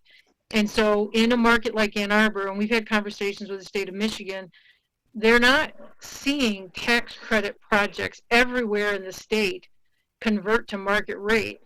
They're seeing it in Ann Arbor because the market is so much higher than what the low-income housing tax credit rents are, that from a profit motivation, the developers of affordable housing with tax credit deals, it makes more financial sense for them to, once they get out of their affordability period, to actually go market rate. But you would not see that happening if the Housing Commission owned it, if one of our nonprofits owned the property. We would just turn around and apply for tax credits again, or whatever sources are available out there in the community at that time, or other nonprofits, because that is our mission and that is our purpose, is to do affordable housing, long-term, permanent, however you want to call it. And so if there wasn't a city-owned property that we're redeveloping, or other public entity, it could be a county-owned, it could be university, whoever, that is willing to put this long-term permanent deed restriction on the property, the next level would be really a mission-driven nonprofit, which could also elect to do a permanent deed restriction as long as all of their funding sources are okay with that. And so I don't want to go too far in the weeds, but for example, when the city approved our public housing, converting from public housing to project-based vouchers, and we applied for tax credits, we still have a permanent deed restriction, and then we ground leased, the Ann Arbor Housing Commission ground leased the improvement, which is the buildings, to the new tax credit partnership that was between the Housing Commission and our investors. And so people think that we went, private market or, market rate, but we didn't. We still have ownership in the deal. The property, the land is permanently deed restricted. We ground lease to this new development entity, and the investor stays in it for the length of the tax credit investment deal, and then they leave and get out of the deal, and we can turn around and form a new partnership with a new investor and apply for new tax credits. But underneath all of that is a permanent deed restriction that says the income of the people living there into the endless future is somewhere at 50%, somewhere at 60% AMI, if I recall correctly. I think, Kevin and I have had discussions about the word permanent and what that means. And I think from a policy perspective, I would say, heck yes, we want permanent affordable housing. From a practical financing perspective, I think it's just a little bit of nervousness of how you would make that happen in all cases. Not that that wouldn't be the goal, but just not sure how you'd make that happen in all cases. Can you talk me? Oh, is that me? Oh gosh. I'm sorry, I've got that feedback. Can you talk through to me what's a scenario where that would not be the case? Because maybe I didn't hear you clearly enough. What I'm hearing you say is that there's an underlying permanent deed restriction. So whether or not you have cycling in and out of different partners, that underlying deed restriction and the involvement of the city or a nonprofit partner, that's the guarantee of it remaining permanently affordable. And so I guess I'm trying to understand what's the small number of cases where that would not be the case. What might that look like? And you said that you felt like the use of this millage would probably be occupied for the first 8 or 10 years strictly with the city-owned properties, which obviously city-owned, we know that that's not. I guess I'm still trying to understand where's that wiggle room and flexibility needed, and what kind of situation would that look like? I'm not an expert in this because I've only done permanent deed restrictions, but in conversations with other folks who have done mixed income, mixed use, maybe there's retail, maybe there's home ownership, and you're doing a partnership with a for-profit developer to make the project mixed use and mixed income that will work for that site. What I've heard folks say is there's a hesitancy on investors on the non-affordable piece of it, whether it's the retail office, if it's a mixed use, as well as any kind of like financial bank investment to commit to and provide financing on a permanently affordable, with some kind of permanent affordable restriction. And even on something like co-housing or home ownership, it just makes it harder to get financing. And again, I have never done those kinds of deals. I've only talked to people who have done those deals and have told me how challenging it is. It's different when you are the government and you're providing the financing and it's your land. Of course, you'd make it permanent. But when you do anything that has some kind of private sector involvement, and we take out loans from banks, so far that hasn't been a problem for us on our properties, but I think it's because we're sort of a smaller scale. And so it might be something like the former Y lot on 350 South 5th or a larger project like that. And Kevin, do you have any other insight into that as well? Well, I think, and I want to be very clear, this is certainly just a policy issue for the council. The reason why we took permanent out, just to be clear, is because it was inconsistent with the use part of the resolution that was being amended. But that easily could be changed to take out the terminology about long-term affordability and adding permanent to the use resolution as well.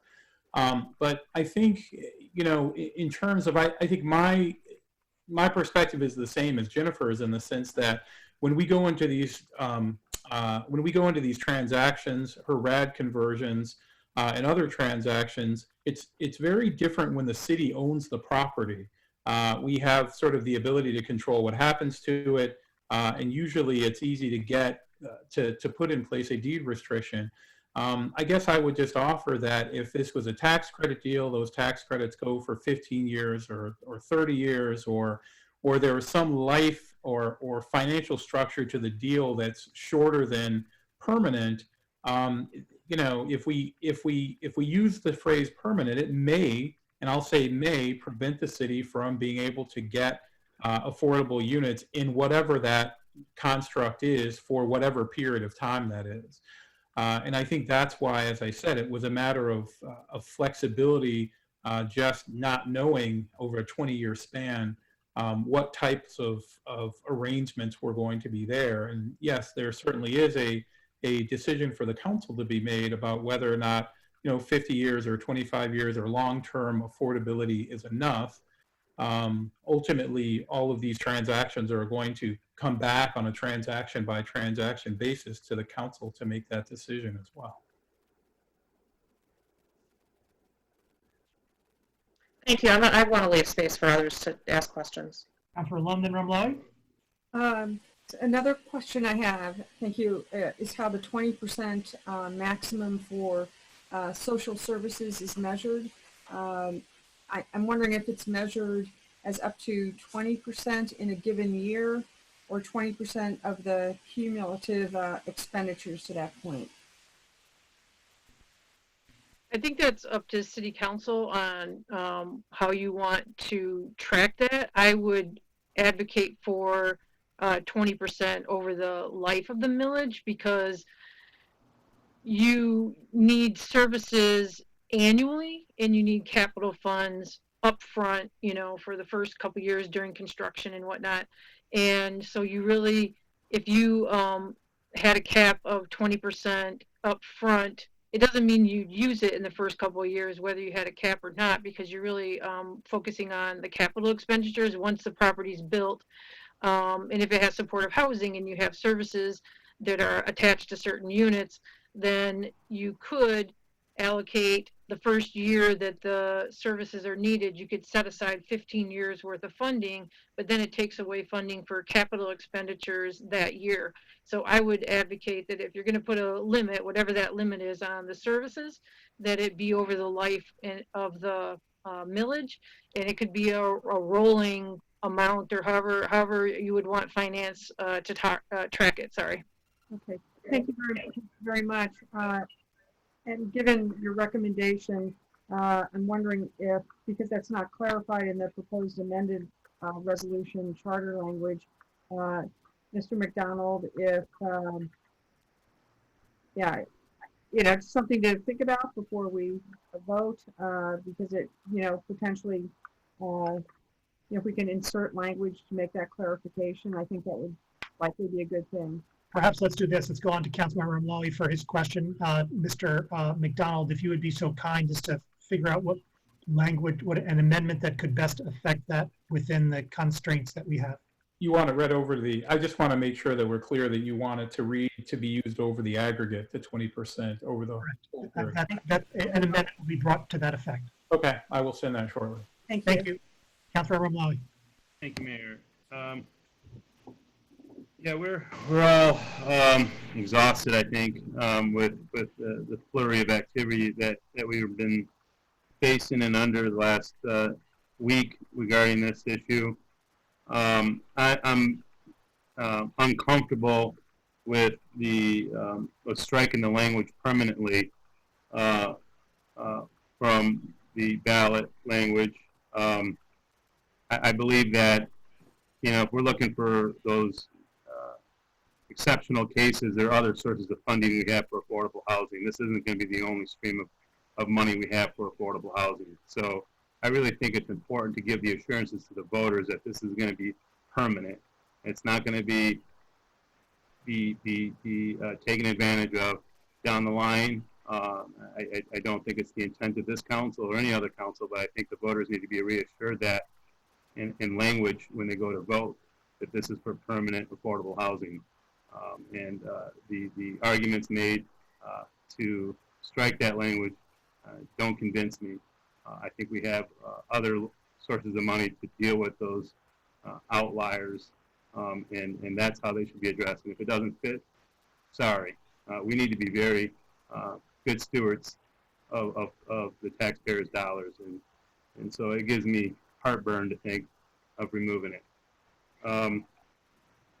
I have a couple of like general questions though, in the sense of, we talked about not using this millage money solely for development, but leveraging it with other sources of money. If Ms. Hall can perhaps give us a better indication of what percentage of funding for a certain project would come from this source of millage. Would it be no more than 50%, 25%? Do you have just kind of a hip shot figure or percentage of what you would be comfortable putting towards a project from this millage? Just that.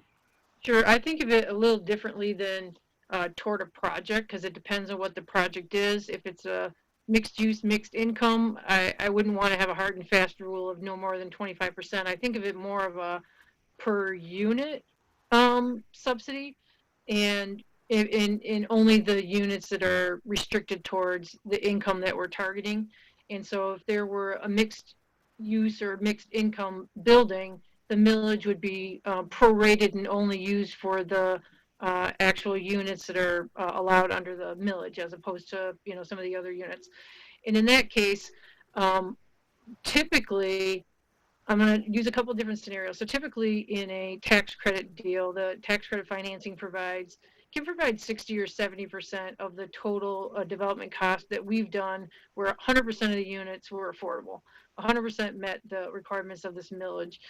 And it depends on whether or not we have supportive housing in that project or not.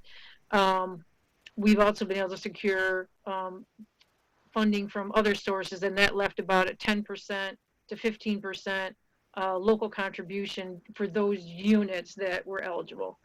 What would I be comfortable saying? I think you could do a non-tax credit project that tends to be like a smaller project. You might have up to 50% of the cost be through the millage, just because it's harder to fund from other sources. I would find it hard to believe you need more than 50% for any unit of any type, whether it's acquisition, rehab, new construction. I would be surprised if that was how high we would get. And then just to follow up on that, what percentage would you think would rent for like $1,000 or less? And talking about just for John Q. Public, what percentage of units will be rented for $1,000 or less?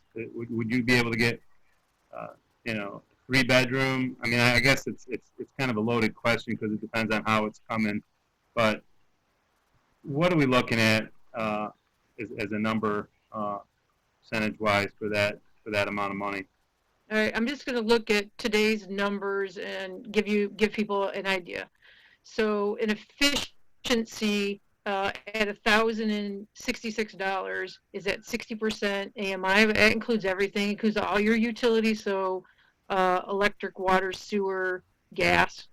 A 1-bedroom, $1,047 is 55% AMI. 951 is 50% AMI.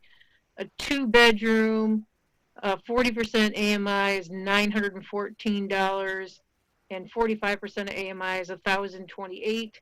And I'll go up to a 3-bedroom, $924 is 35% of AMI, and $1,056 is 40% of AMI, to give you like a kind of a range of what it looks like. And in your experience, what does it cost to construct those units? We've heard that acquiring them is more cost effective than building them, but building units versus acquiring them, just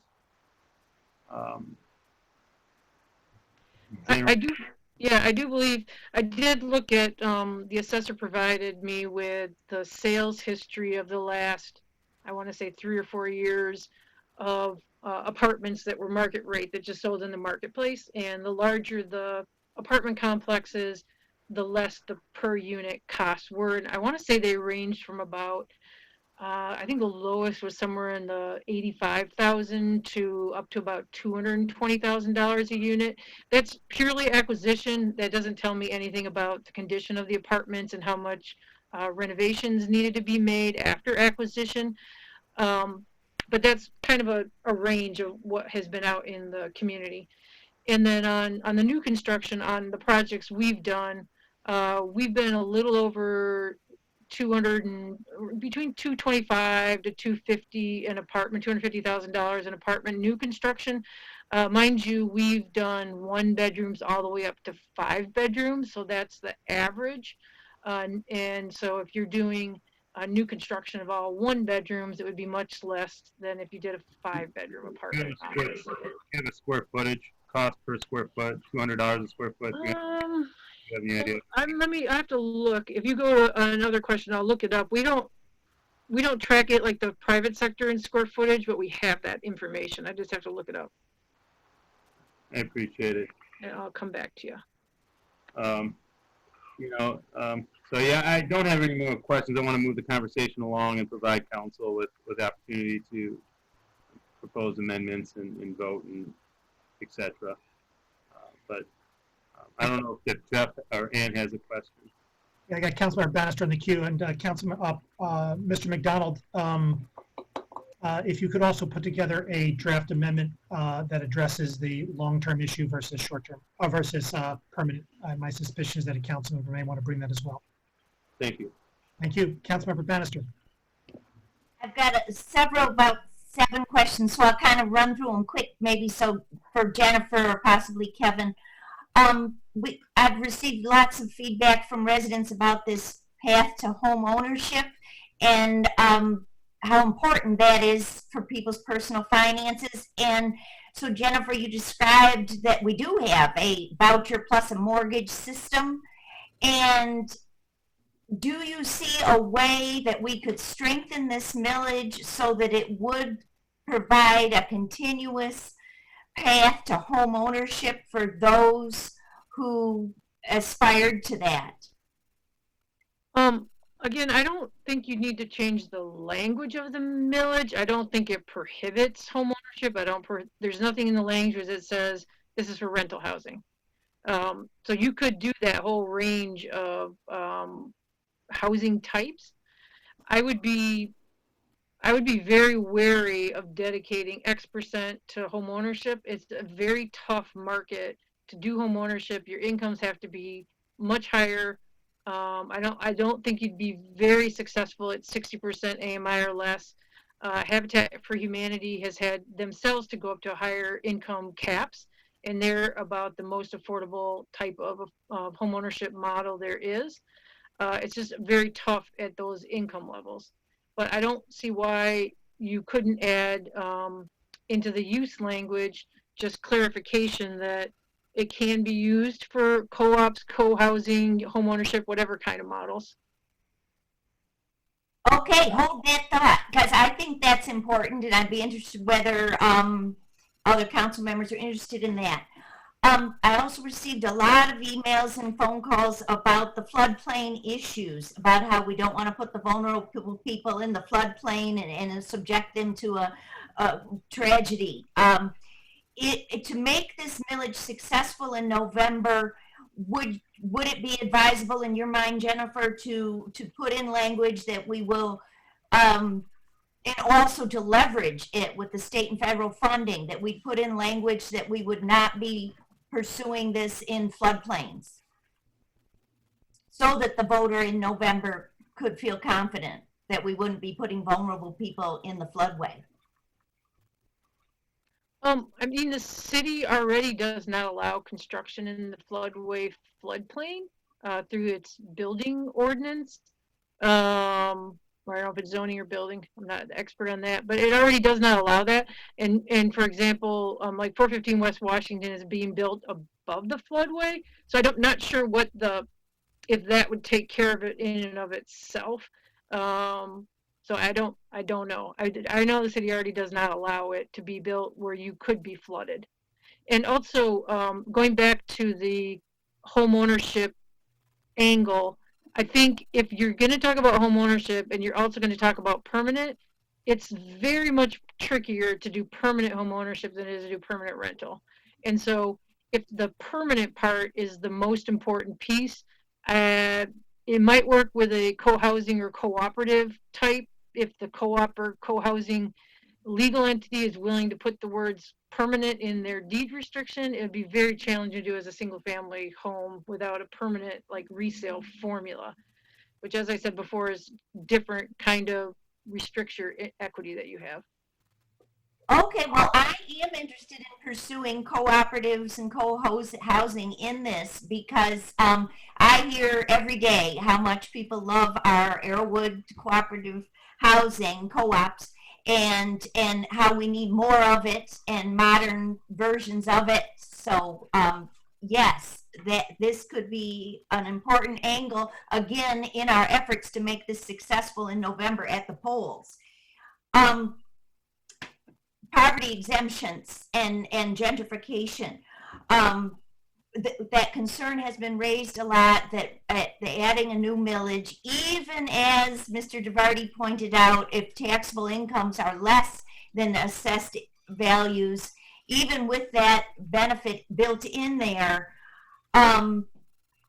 is there a way that we can strengthen, expand, remove the stigma on the poverty exemption for property tax? How can we make it so that this new millage does not backfire and drive out our existing low income residents who would desperately like to stay here? I'm not an expert on the tax issue, so I cannot answer that specifically. I did talk to the assessor about trying to figure out how many folks who are homeowners are actually very low income, and there's no perfect source of data, but I was able to find some HUD published data that's based on the census estimates, and it was something around 1,000 homeowners had incomes at roughly 30% of area median income. Again, it's not a perfect tool.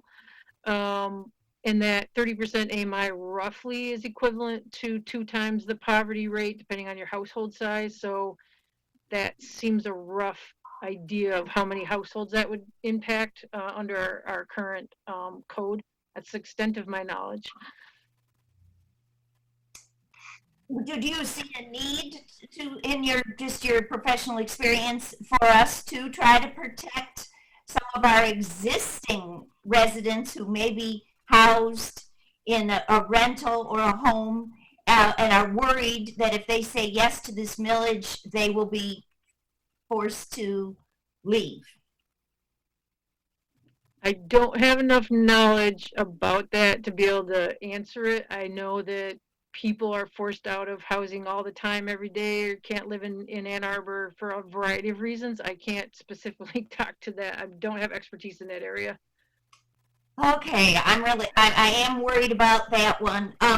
My last 2 questions, with the COVID-19, I've been hearing that parents of U of M students and so forth don't want to put their kids in a big high-rise, that smaller apartments and duplexes and houses will be more attractive so that you don't have so many people filtering around and breathing all that air.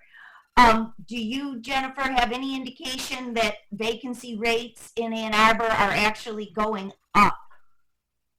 I do not have any information about that.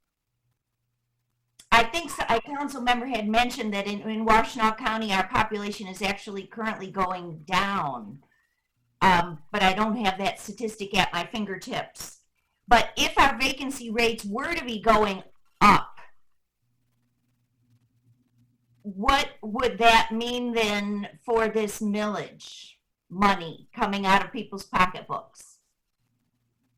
I mean, if the vacancy rates are going up, which I'm not that's not my area of expertise, but if it was, and if it was due to COVID, and if it was due to fewer students coming back, I mean, I would be pretty happy that that's an indicator that housing prices might start to come down. I mean, it's very much affected by what's happening in the marketplace, but I don't see that necessarily as a permanent trend. Again, I'm not a realtor. That's not my area of expertise, but if it's related to COVID, then it's probably a temporary change unless everything in society completely changes. Okay, and last quick question. If we have a 20-year mortgage, a millage, how do we evaluate it? Can we evaluate it and redesign it periodically? You know, if folks have made a point that 20 years is needed, it'll build in the beginning, will support services on the back end more so. People are concerned how we will evaluate it if it's a blanket 20 years. I mean, it's a very easy thing to measure. Apartment units are very easy to measure as far as how many get built, how many are financed, how many are in the pipeline. I mean, I don't think that's a difficult thing to measure. And when we do projects and when we do supportive housing and we have lots of different funders, we have a million reports that we have to provide and demographics we have to track and information that, you know, we could share that's de-identified. We can share anything. We can share incomes of, you know, people who move in. We can share family size. We can share demographics. Any of that kind of information is stuff that folks who do this kind of work, we are always tracking and have to provide to other funders. But pure units, that's simple to track. Okay, thank you. And if I may, I found the answer to Ali's question on the square foot cost. If we're talking about full total development cost, not just construction cost, but the total development cost, our project that's under construction right now is $192 a square foot. So that's everything. It includes all the soft costs, building fees, construction, legal, you know, all in. Sounds like you're pretty efficient. That's under $200 is pretty impressive. Mayor, if I could make a couple of comments. Please. So I just wanted to remind the council that, because I'm writing amendments and realize that what's in front of the council is the original resolution that went to the council originally last week. And so these proposed amendments have not been taken up by the council yet that are included with the use guidelines. And so I just wanted to remind you that because as I make some of these changes, I want to make sure that we don't lose that. But also I did want to respond to Councilmember Bannister's question because I think at least our view may be slightly different than Jennifer's view on what this is designed to do. And I just want to speak, especially because, you know, Matt Thomas is on the call, but, you know, we've had other people review this, but we've always been reviewing this vis-a-vis really these use requirements, which all talk about rental. So I want to be very careful about that because I'm not sure that this is a matter of simply adding some language into the use use guidelines and then all of a sudden having home ownership included in this, especially given, as Jennifer brought up herself, the difficulty of doing permanent home ownership as we've already discovered. And so I just wanted to mention that because I'm not sure that this is a matter of just changing something in the guidelines, as the language when we talk about acquisition, maintenance, and construction, especially of permanent units, doesn't really speak towards a specific home ownership model. Whether you're doing some type of, especially if it's some type of model that where you might be providing, I'll say, you know, first-time home buyer assistance or something where the housing is affordable for that family, but it would not necessarily be affordable for the next family. And I think Jennifer has already spoken about how difficult that's been. That model is as it kind of moves towards a rental anyway when people can't derive all the equity from it. But I wanted to mention that. So not even an Arrowwood style cooperative housing would not be a a use requirement we could add into here?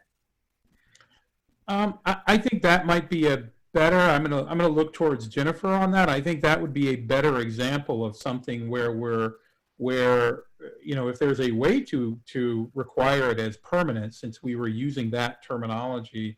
I think all of those existing co-ops had time durations to them, Jennifer. But I'm kind of looking at you to see if there is a model by which they would become permanent.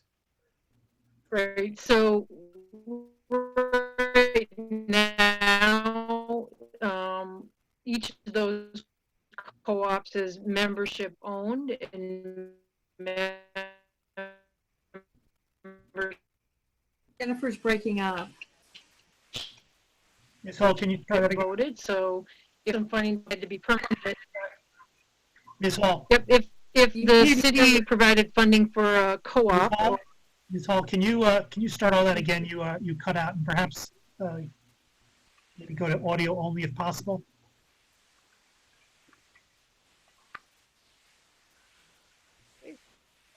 Okay, can you hear me? You bet.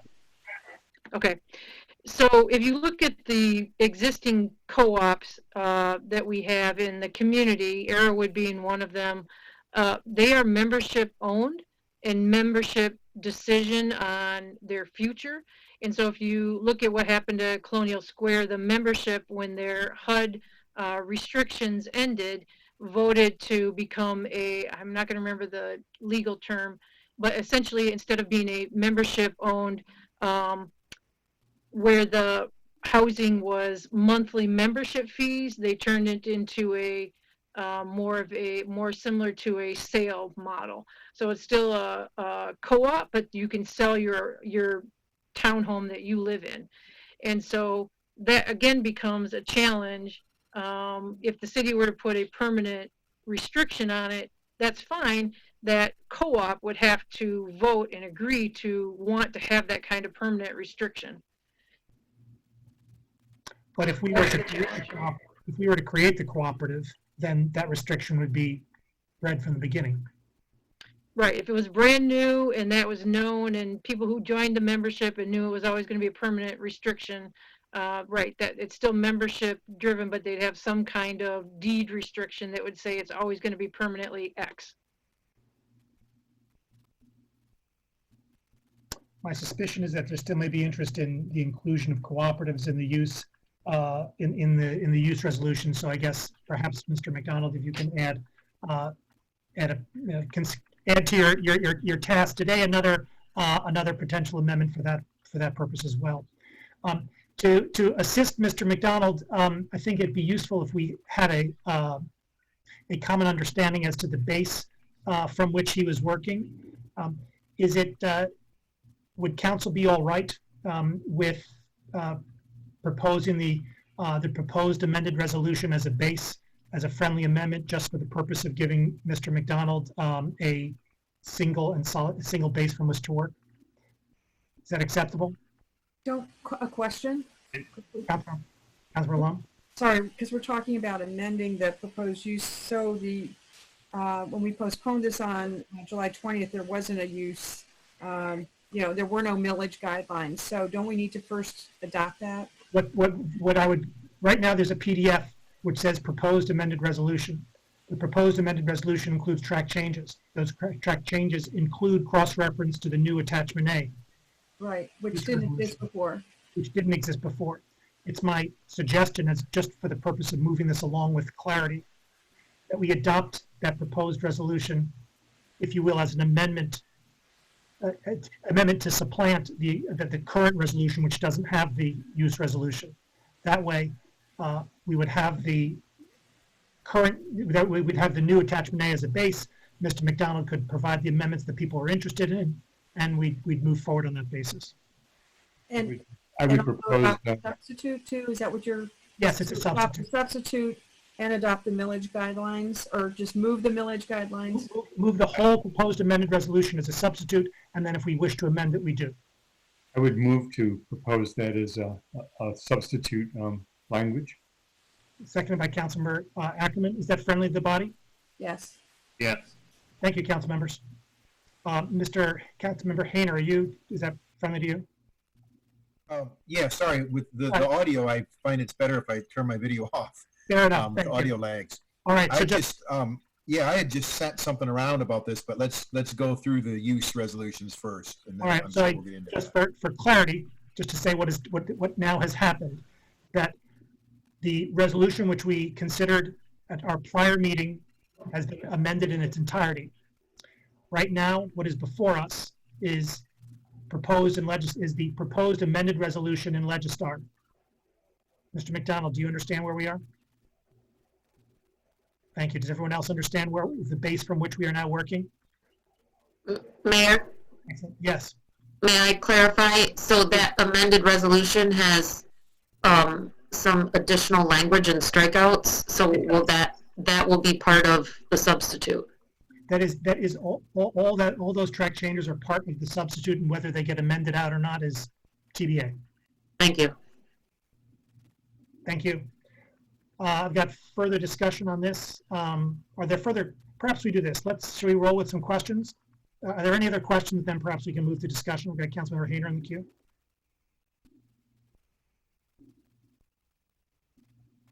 My questions were about, now that this is before us, I mean, there's 1 through 8 in there, and my biggest concerns were with line number 7, and I actually sent to Jackie a suggestion for a substitution for that, because I have my concerns are this this notion that we might mix our funding with market rate funding, even though we're not subsidizing the market rate ones. I have concerns that this is a situation or an opportunity for the city taxpayers to be, making up the missing financing for private development. That if they can't get their project built on the open market with the financing, that the city steps in and says, hey, we're gonna shoot some money this way towards this project, even though it's not part of their project specifically, it affects the financing of the project. And so I wasn't sure what the best way was, but I'm not sure why that is even in there, except to suggest that we can do these deals like this. And I'm not sure that's the right kind of deal we want to do. And so I was considering redefining A, striking B, and leaving C as B, which is what I sent to Ms. Beaudry. Perhaps this would be a good time to, since Ms. Hall took the lead in drafting most all of the use guidelines, perhaps it would be useful to have her walk through them quickly, and after that we take a break and then come on back for the discussion in main. Is that a reasonable path? Let's roll with that. Ms. Hall, if you could walk us through the attachment A, the millage guidelines, your rationale for the for them, and so forth. Then after that, we'll take a break and we'll get on to the discussion on the main motion. I'll just go through the numbers. That'd be great. So number 1 related to the income restriction, 0 to 60% of AMI. I think that's kind of self-explanatory in that was the target income in the millage language. And then it was like, well, what numbers do you use? HUD actually publishes family income limits as well as individual income limits. So you just have to pick one, and family income limits. It doesn't mean it can't be a one-person household. It's just where the information comes from, and that's what we always use for all of everything I've ever talked to you about. I've used the family income limit, and that's why that's in there. Number 2, housing not in any particular priority, but as priorities could be people experiencing homelessness. That would be your permanent supportive housing. It could also be special needs to supportive housing. Not limited to, but could be, just to give people an example, seniors. We heard a lot of people in the community talk about making sure we're providing housing for seniors, people with disabilities, youth aging out of foster care. And then up to people who are wage earners, up to the 60% AMI. That's consistent with bullet point number 1, is that it's that mixture of housing. And I've heard, I've talked in the community as you all have, and I've heard people say we need to concentrate on the very lowest income, the hardest to serve, the homeless households, up to people who are working and work in the community and can't afford to live here. And this covers a spectrum of those folks. It doesn't include higher income folks who also can't afford to live here, but it definitely covers the lowest income. Number 3, I wanted to make sure it was clear that it could cover not just construction costs, but soft costs, everything related to development. So attorney's fees, surveys, environmental testing, all of those kinds of issues, and not knowing specifically which projects would get funded. Didn't want to leave out any type of project. So it could be new construction, but maybe it's acquisition of land and then new construction, or maybe it's acquisition of existing properties.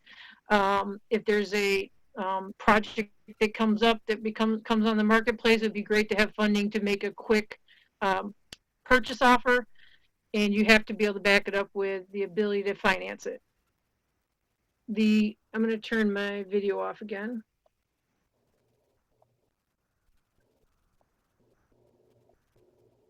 The capital improvements is related to, it could be on existing projects, but also didn't want to exclude the ability to do infrastructure or in and around a new construction project, or putting utilities in, water, sewer, electric, whatever.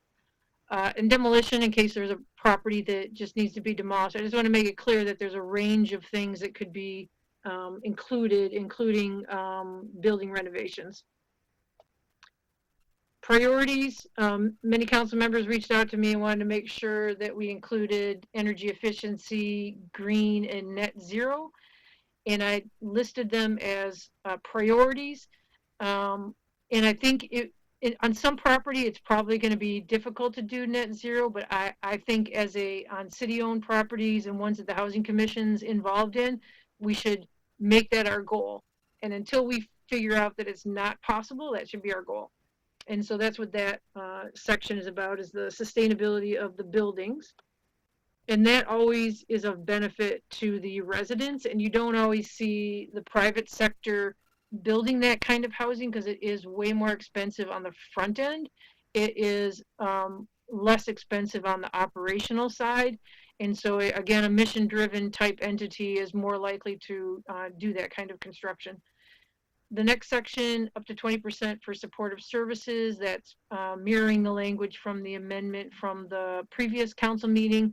But I also included some ideas so people know what that means.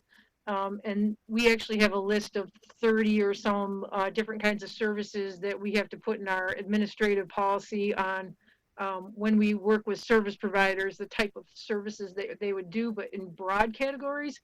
Mental health services, physical health, things related to getting jobs, increasing your finances, advocacy, daily living skills, could be housekeeping, could be monitoring your finances, crisis management, the individual tenant or family is going through, conflict resolution with other tenants or others, and we have a lot of youth programming. So again, not limited to, but just to give people an idea of the types of services. Number 6, prioritizing projects with long-term affordability, and it sounds like we're going to change that to permanent, which means that publicly owned properties, again, can be easily achieved. Ann Arbor Housing Commission, more easily achievable. And then we'll just have the expectation that also nonprofits would have some kind of permanent affordability if that's what ends up getting approved. Number 7, and again, on the nonprofits, the co-ops are, I believe, are all nonprofits. Co-housing, I've seen some that are nonprofit, some that are for-profit. This isn't intended to say it has to be a nonprofit, but it could be. You could say that. I mean, you could say that as a requirement. The socioeconomic diversity, so letter A. My thought on that one was, I was specifically thinking about 350 South 5th, or the old Y lot, was the size of the property may make it, this was, when we looked at the underwriting for that project, we had to include market rate financing, and we included some office, retail, commercial type space. and that was making it financially feasible. If this millage is approved, it will make it easier to ensure that we have a lot more units that are affordable. I don't know if it's a good public policy to have 300 apartments at 60% AMI or less, all the way from 0 to 60%.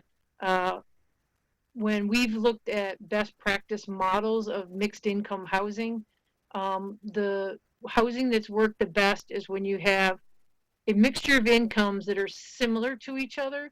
So 0 to 60 or 0 to 80 or even 0 to 100% median income works out a lot better than 0 to 200% of median. And so you'd want that range that's more closer together. But to answer Councilmember Hayner's question, no funder would ever allow you to plug the holes and subsidize market rate developments. There is no funder that gets very scrutinized for the very same reason you're talking about, where you don't want to intentionally or unintentionally subsidize market rate housing. And so you have very specific underwriting and subsidy layering reviews that make sure that doesn't happen. But I was looking at it as projects that are city owned that we may want to have some kind of mixed income, and we don't want to subsidize that market rate portion, but it may be a mixture of incomes.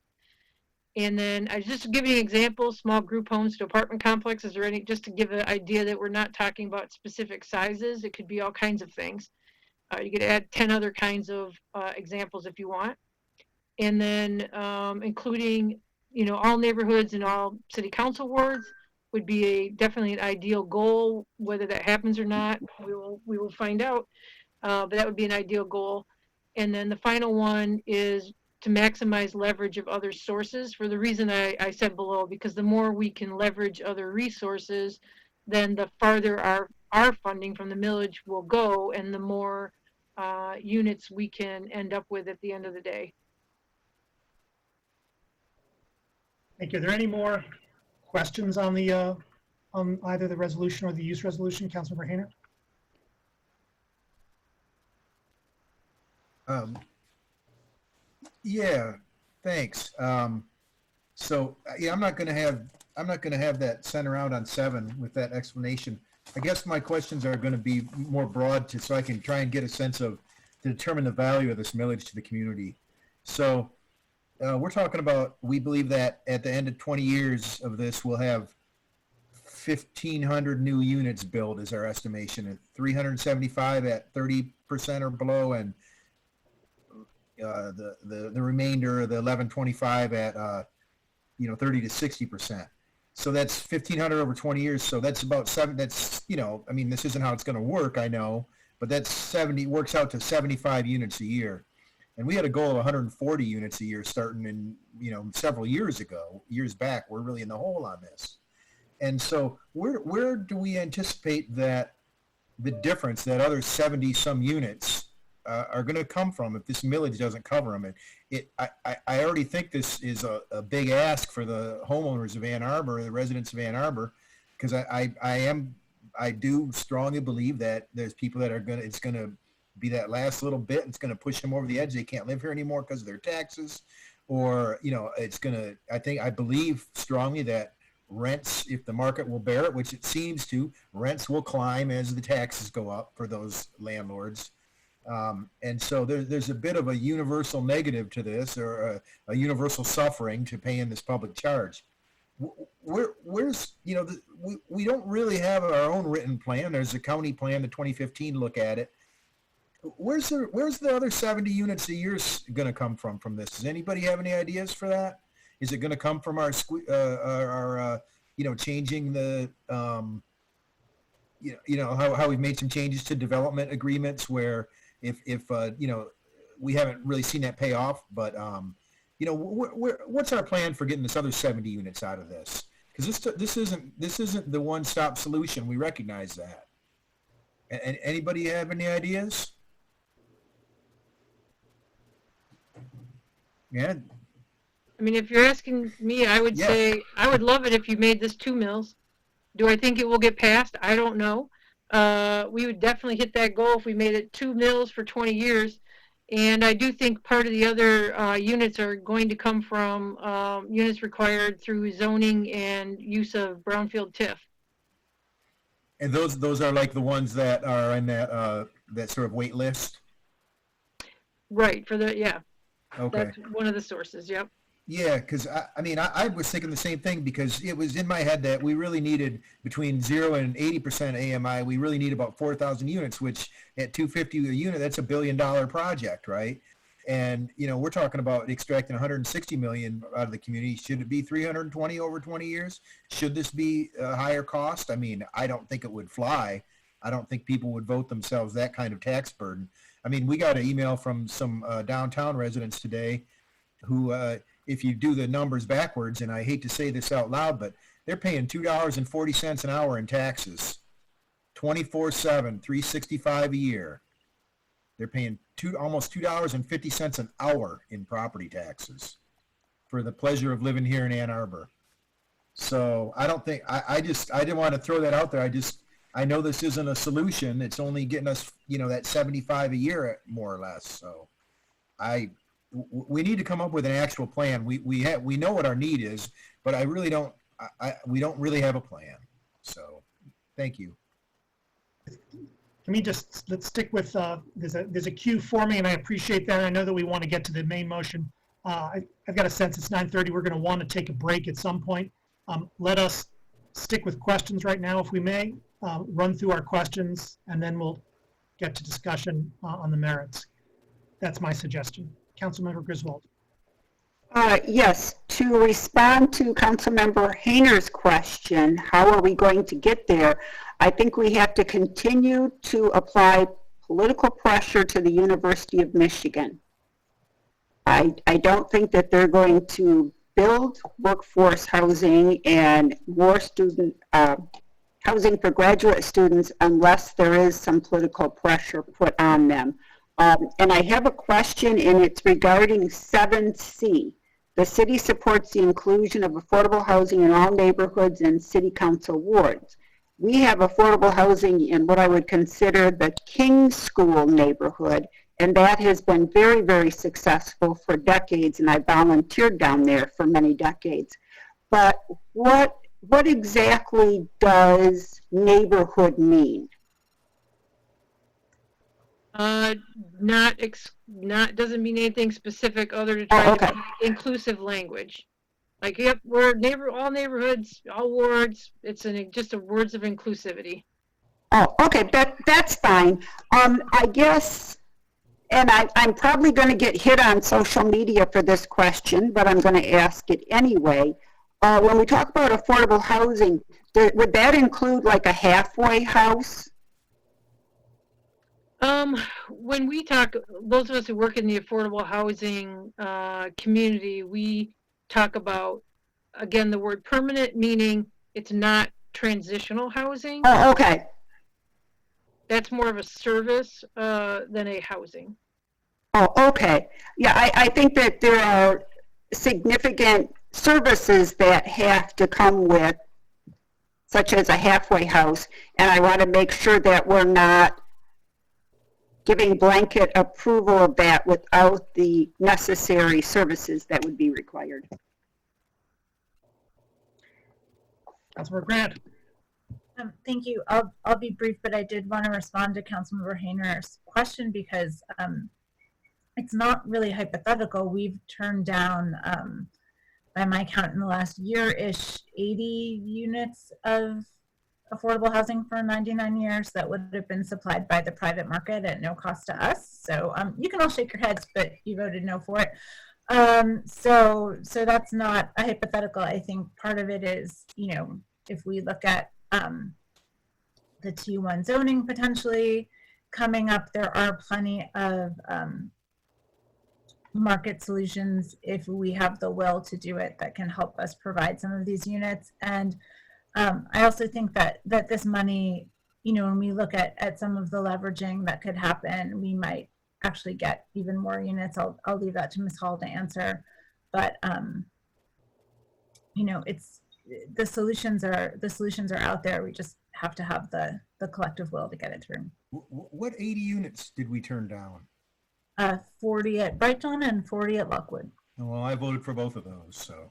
Okay, well, not you. All right, so I didn't know what you were talking about. I was like, I don't recall turning down any personally, so. Okay, I wasn't Thank accusing you. No, all right, I didn't know what you were talking about. Just want to make sure. Councilmember O'Malley. Thank you. This isn't a silver bullet, and I don't think that's what we came here to decide tonight. I don't think we're going to end the housing crisis with one vote here. We are trying to shape this as best as we can as policymakers and give it to the voters in November to decide. We don't know how the voters are going to decide. That's why we're going to have an election and we're going to see. But it's our job to shape it as best as we can, understanding all the difficulties that exist. So, Councilmember Hayner, to say that we don't have a plan, I don't think is fair. I think this is a part of the plan. I think we have many ways to approach this. There isn't one way. And and to push back on Councilmember Grand, before I took a seat on council, it's my understanding that the body prior to this turned down $9 million in Lower Town. So if you're keeping score, you might as well just go back and start, a little earlier. But I don't think that's what people want us to be doing here, having a food fight. They want us to solve problems. My only suggestion is that when we take a break, if staff could perhaps include some language in the use part of this resolution to include co-ops and co-housing under Section 6. So we can move this along a little bit, but I think it's fair to say that we could apply these funds to co-ops and co-housing. And then for number 7, and some of this other dialogue we're having tonight, again, there's other sources of funding that hopefully will be available. We have a resolve clause in this resolution directing us to do just that, to apply our current contributions going forward, even with this being passed. So this isn't the only source for affordable housing money to apply for gap funding. So please keep that in mind as well. Thank you. Councilmember Bannister, questions hopefully from Ms. Hall or staff, and then we can move to a quick break and then the main motion. Yes, a quick question. I think this one is for Kevin because I asked it to Jennifer, and it was about putting specific language in saying that we would not be building vulnerable housing for vulnerable populations in the floodplain. And I believe Jennifer had said that, well, that our zoning and building already doesn't allow that. And the more I thought of that answer, I'd like to ask Kevin, didn't we just pre-entitle 415 West Washington to put 170 plus units in the floodplain? And my concern is that that would not qualify for the federal and state leveraging that we were anticipating. Yeah, and I may not have heard because I've been I've been drafting as we've been working here. So I apologize if there's a little bit of disconnect in my answer to Ms. Hall's answer. I think that it's not correct to say that we can't build housing there. It's just a matter of what housing that can be built in the floodplain. And so I think that, and I believe there may be other council members who have amendments or possible amendments regarding the floodplain. And I did not include anything in the amendments that I was preparing for you, but I just want to make sure that that's clear. I think that might have been a slight overstatement that you can't build anything in those areas. Councilmember Ackerman. Yeah, just as a clarifier, 415 West Washington is above the floodplain, and then it's going to be built on concrete stilts. So there's going to be parking and public space on the ground floor, and then the housing begins about a floor above the ground.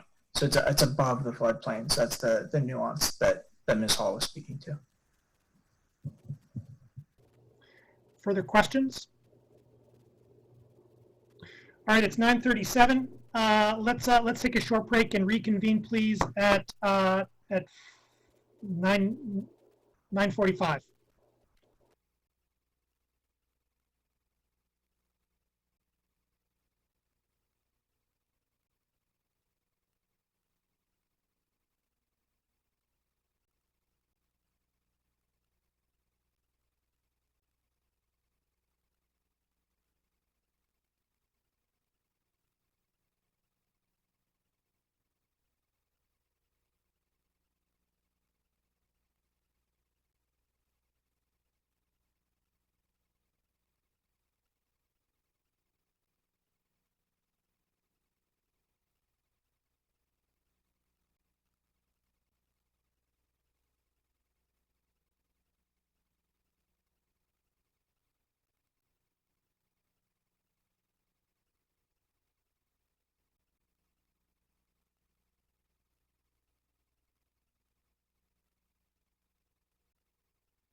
We are back after a short break. Mr. McDonald has sent around a proposed amended resolution which addresses some of the points which were discussed during the course of our conversation. That is, with revising the language so as to reflect the preference for permanent affordability, a description of that the 20% of the millage monies would be calculated in the aggregate, and a modest change to pull out the reference to apartments and rather use units, and then finally the addition of cooperative housing and the like to Article 6 in the use resolution. My inference, my understanding, my guess is that all these are going to be friendly, but I just want to make sure. Can people give me a nod and that's going to be all right generally? All right. May I have a motion, please, to move Mr. McDonald's proposed amended resolution amendments in whole? Councilmember Ackerman, second by Councilmember Grand. Are those friendly to the body? Yes. Councilmember Hayner, I don't see you. Here, the video doesn't want to turn on. Understood, but I hear you now. Is that friendly to you, Councilmember Hayner? Sure. Thank you. It is now friendly, Mr. McDonald. You are receive our thanks. Further discussion of the main motion as amended. Councilmember, and just for people's clarity, there may be amendments and the like, but we had previously had a set of questions which were kind of free flowing. I'm going to now, with council's acquiescence, start the cue and clock on things. So we'll have our fairly standard 2 times 3 minutes with subsets and trees if we have amendments. Councilmember Ramlawi. Thank you, Mayor. There has been a lot of discussion about building in the floodplain and floodway, and a lot of concern on this. And so I have had staff write an amendment to the second whereas. Well, actually, it's the second resolve clause. If Ms. Beaudry could pass that around to council, sent it a little earlier today, and let me know if you need me to resend it. And this would be applicable to the charter language, and asking that no money collected pursuant to this millage shall be spent on building, maintaining, or acquiring new units located in the floodplain or floodway.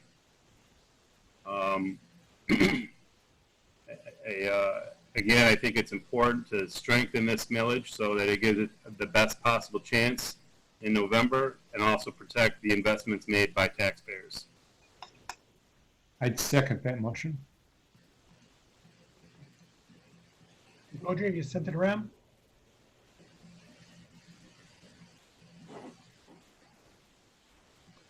Yes, you should have it now. Thank you. That been moved and seconded. Councilmember Smith. I mean, let's just call this the let's not build on 415 West Washington or 721 North Main amendment. I'm not going to support this. Councilmember Grand. Thank you. I also won't be supporting it, maybe for a slightly broader rationale. I do think there are reasons, and I think if anything, listening to how complex this work is from Ms. Hall tonight, that we really do want to have the most flexibility possible. I think we've heard that from those who've worked really hard to craft this resolution, and we've heard it from our own in-house experts that maintaining maximum flexibility is critical. There may be a property. What if there's a tiny part of it that's in the floodplain? Then we can't buy it. That doesn't make sense. What if there's new technology 10 years from now that makes it much more possible, and maybe, who knows, like turns it into energy or something that's there. We just don't know. And with 20 years, I think it's too short-sighted. And just a lot of these arguments that I'm hearing against this seem to be a lot more about distraction than about disruption. And so I won't be supporting this one. Ms. Hall, can you please speak to the viability of projects at 415 and 421 if this amendment were to pass? I guess I don't know if the intent is to keep housing from being literally in the way of water that would be in the floodplain, or if a project is elevated above it, like 415 West Washington was proposed so that it would not be directly in the flow of any water, the actual housing units, like people aren't in danger of being washed away or their belongings being washed away. And so I don't know what the intent is on that distinction. If it was not to build directly on the ground and be in the way of the floodplain, I think that's a good idea. Of course, we don't want to do that. Mr. McDonald, can you speak to the language and whether or not this would permit elevated construction over the floodplain? Well, I guess I would want to know what Councilmember Romlawi's intentions were, but I certainly would interpret that language to mean that this money cannot be used for developments in the floodplain or the floodway. It doesn't really speak toward where the units are. It really just says that it cannot be used for buildings in the floodplain or the floodway. So an elevated unit without regard to elevation would not be eligible. And I'm looking at Councilmember Romlawi to see if he. Well, yeah, I mean, it's differently. It really surprises me where people jump their conclusions, how they jump to conclusions so quickly without any kind of discussion or debate. It's really sad to see the lack of collaboration on this particular issue. If LIHTC funding isn't available for it, and we're not even asking for LIHTC restrictions and requirements. I mean, we're asking for something less than what the federal government requires. And we're going to be putting the most vulnerable people, the people that make the least in the highest risk areas, and then say we're all about equity and inclusion. I mean, yeah, let's put them in the most vulnerable areas. That's where the poor people go. It's just amazing to me that we wouldn't offer the protections on taxpayer dollars. These are taxpayer dollars. We should be protecting those dollars to the highest degree. And my initial thought was to attach this millage money to the same kind of requirements that federal tax credits require. And I heard that was too much of a hurdle. And so I don't understand how protecting the taxpayers' dollars and protecting the residents in these most vulnerable parts of our community is too much to ask for. I think that's a low bar. I'm asking for a very low bar to be met here. So I'm just surprised at the reaction that this one has gained from some. It's the federal government asks way more than what we're asking for, and these are taxpayer dollars that should be protected, and a vulnerable part of the community that should be protected as well. Got Councilor Lum? Yeah, I was going to ask Ms. Hall to weigh in on this, which is what you asked, so I'm set. Councilor Nelson. Thank you. I want to thank Jennifer Hall for having a pretty extended conversation with me a couple of weeks ago, and we, since my colleagues jumped to the conclusion about this, I was curious if you could share a little bit more about what I remember from our conversation, Ms. Hall, about 415 West Washington is basically not a desirable place for affordable housing because it's ineligible for so much funding. opportunity, like it's ineligible for the leveraging of funds that you would typically use on a project. And so I guess my question is, since you have obviously contemplated all these issues, how likely is it that you were ever going to sink a bunch of money, theoretically from this millage into a property like 415 West Washington? I mean, my understanding is that nothing that we have already approved related to 415 West Washington has anything to do with this millage. Or maybe you can help this body understand. Do those two things have anything to do with each other? Since the millage hasn't been approved by this body or gone to the voters, we had not contemplated that in our underwriting and in our analysis of the site. It was included in, when I looked at each site and did the financial feasibility analysis, I looked at current and potentially if there was I had a third scenario that had a millage. So there was a scenario in the analysis that said if you had a millage, every one of these sites you could have more affordable housing than what you would have if you didn't have a millage. So that's true across the board. This site is both difficult because of the inability to leverage LIHTC and HUD funds because of floodway, floodplain, railroad nearness, noise, that kind of thing. Absolutely true. But what makes it particularly difficult from a financial feasibility analysis perspective are the other public purposes that we're trying to accomplish at the site, with the demolition of the blighted building, the contaminated soils, the tree line trail, the chimney swift preservation, the traffic controlling on West Washington. So it's the combination of all those factors that makes it very challenging to also include a public purpose of affordable housing. And so when we've had those discussions and looked at the underwriting, without a millage, that's very, very challenging and might not be able to happen. With a millage, you could do some kind of some units and do a portion of them as affordable housing, if that's what City Council wants to do. It just depends on where you want to put your resources.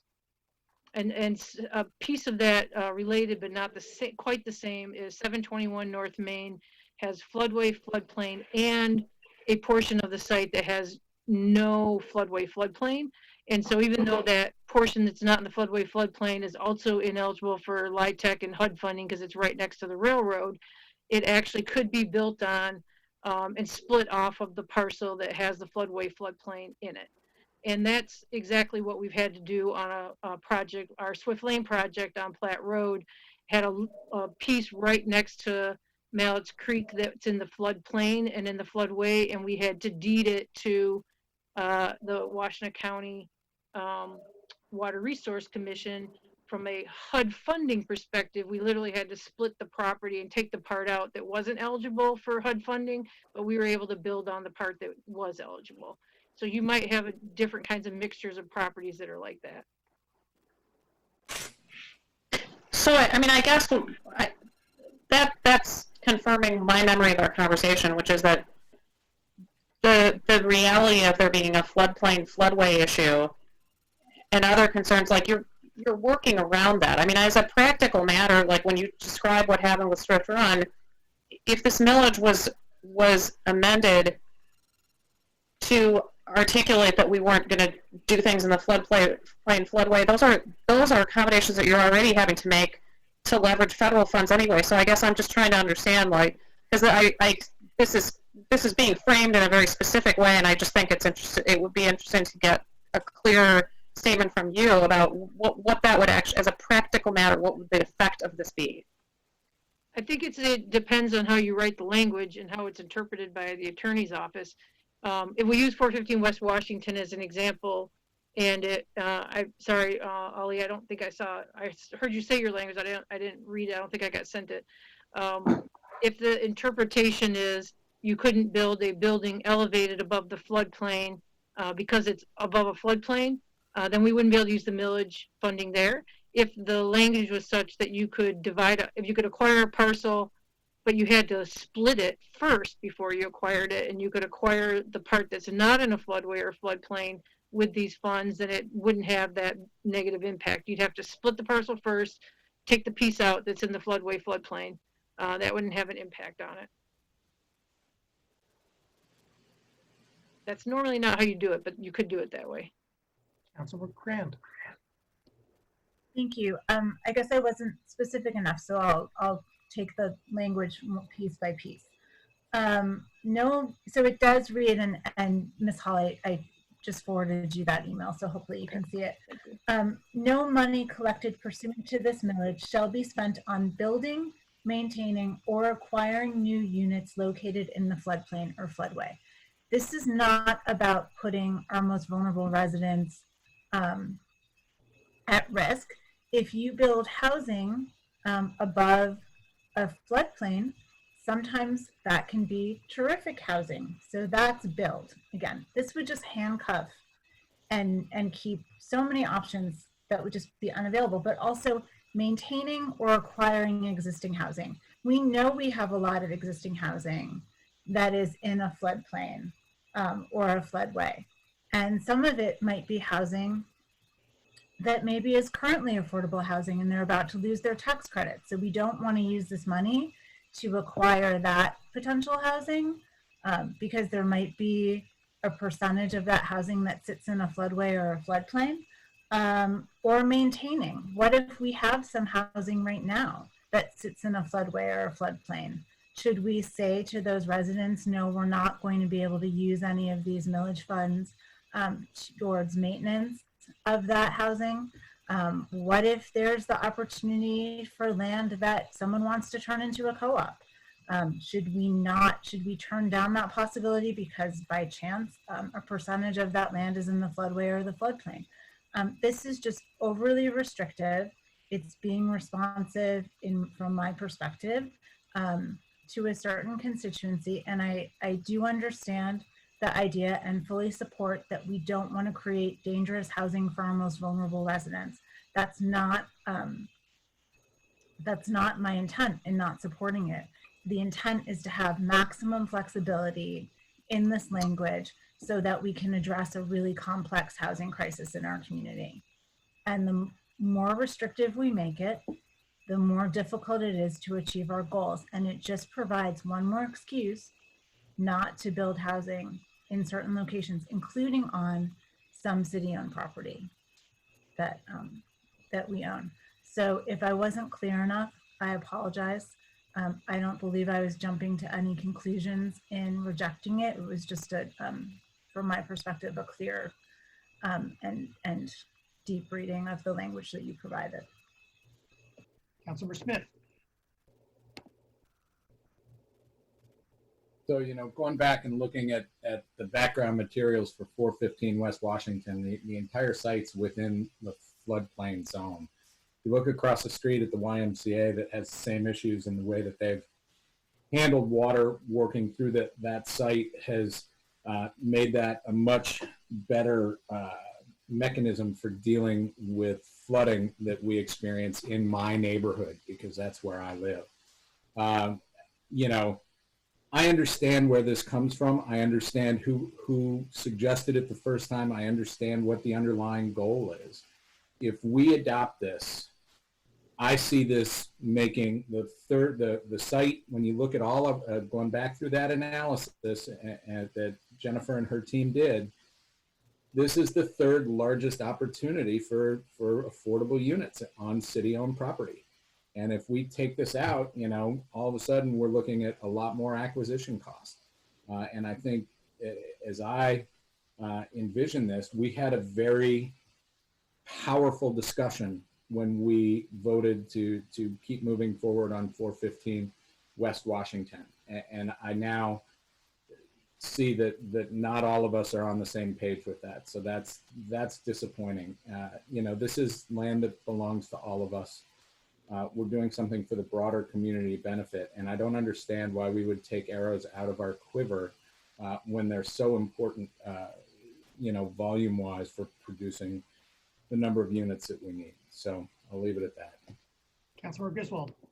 Yeah, I want to take a different perspective, and that is I want to do everything possible for this millage to pass, because it's critical that we increase our affordable housing units. However, there is a vocal minority that is against building in the floodway or the floodplain, and that group is going to come out against this millage. Do we want to risk having this millage fail? Councilmember Bannister.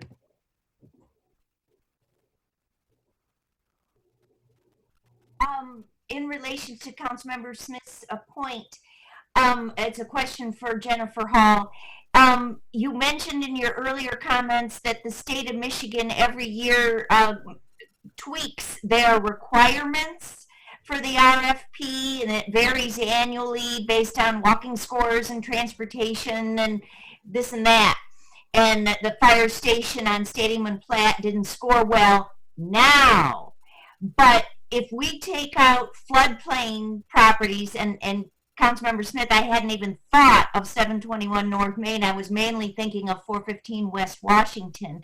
If we take out floodplain properties, it sounds to me from your previous comments, Jennifer, that there would be potentially the state of Michigan for their LIHTC administration might very well certainly over 20 years make it so that fire station on Stadium and Platte would score high in a previous year. So I still support Councilmember Ramlawi's amendment that we keep out properties in the floodplain and then let the millage roll and see what happens over the 20 years. Am I understanding, Jennifer, your description of how much the LIHTC criteria can change on an annual basis? Yeah, that's an interesting question and point. Just to be clear, fire station number 2 is not in the floodway or floodplain. It just doesn't score high because of other important factors that they deem important right now. And actually, the IRS does not prohibit construction in a floodway or floodplain. It does not prohibit building next to railroads, but the state of Michigan voluntarily made that a threshold criteria for their tax credit applications that mirrors, not 100%, but some of the HUD federal, it's not even HUD, it's actually federal environmental review requirements that impacts HUD funding because it's a federal funding source.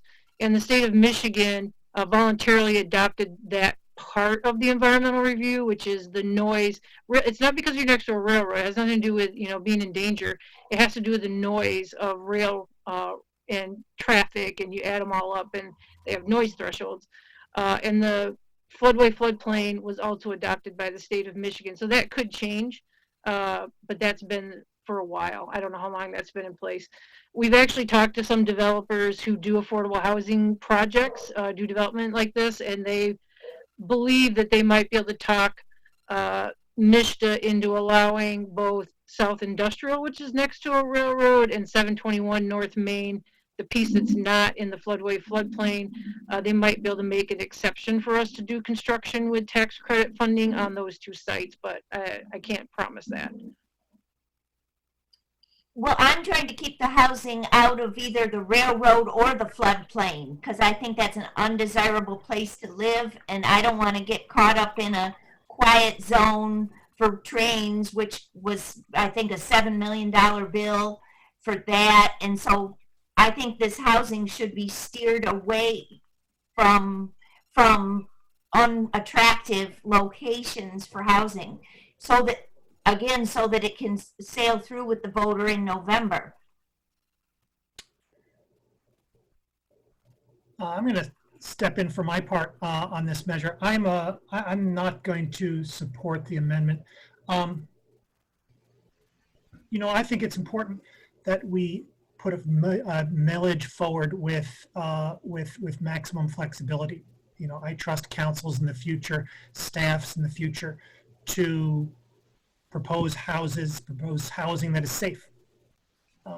We don't have provisions in the millage amendment to make sure that everything's going to be ADA compliant, to make sure that everything, that we're going to be using, that we're not going to be using asbestos. We have procedures for putting together safe buildings. I believe that councils in the future, staffs in the future, are going to abide by all of them. And if there was a building that was going to be safe in the flood, that was not going to be safe in the floodplain, it wouldn't be built. If it was going to be safe, it's safe, and then we should would be have an opportunity to utilize it. With respect to railroads, obviously, proximity to a railroad is is a challenge, but I would suggest that, by way of example, Liberty Lofts doesn't seem to be a particularly undesirable location and in immediate proximity to the railroad. So, there's, I think, no reason for us to, by rule or what have you, keep properties as a certain distance from the railroad. That's just what some people are interested in. So I think that what we are doing here is we are limiting our successors' freedom to build housing that we know to be necessary. We have a large number we need to hit. The only way we're going to hit with that large number is if we are, bold in our approach. And what I think this does is it constrains us. As to the question of this amendment's effect on the likelihood of success, I think that the constituency that focuses on this above all else is immaterial. Councilmember Amlawi. Well, I think all voices are material, and especially coming from our mayor, I think it's very damaging to make that last statement with all due respect. It's one of the reasons why we have such a divided community right now leading up to this election when statements like that are being made that marginalize voters and taxpayers and constituents of mine. It was my efforts that brought 415 to council. And if it wasn't for my efforts, 415 wouldn't even be talked about right now.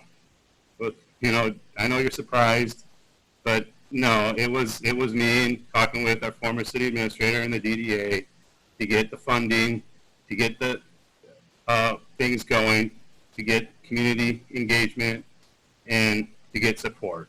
It was me. It's in my ward, and I'm still spearheading that.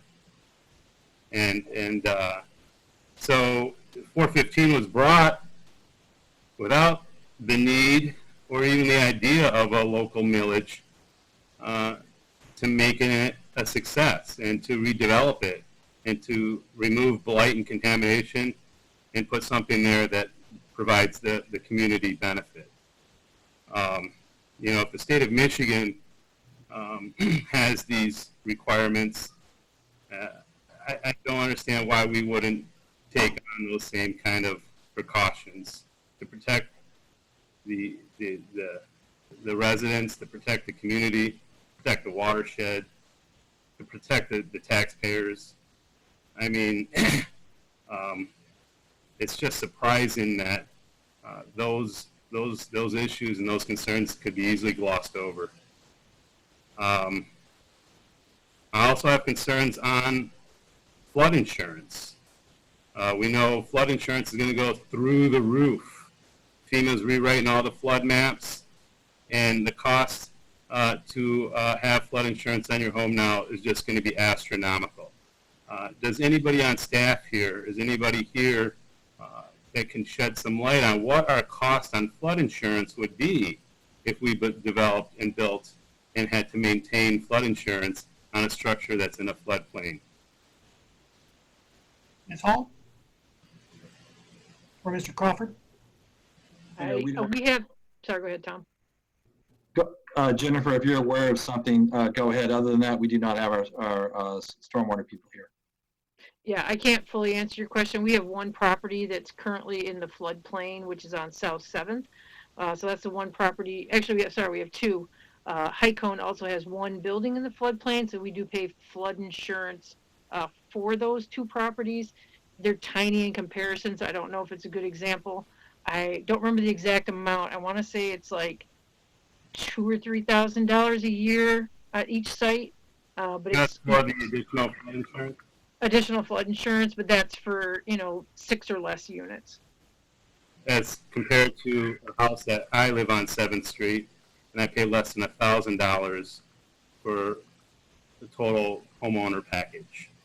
So the cost in maintaining and insuring a property in the floodplain or floodway is just financially irresponsible on top of the other issues that I've already raised.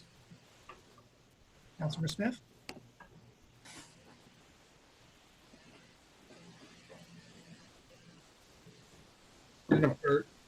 Are we really able to develop 415 without having millage funds going towards it? The Housing Commission? I'm sorry, could you repeat that question? I'm sorry.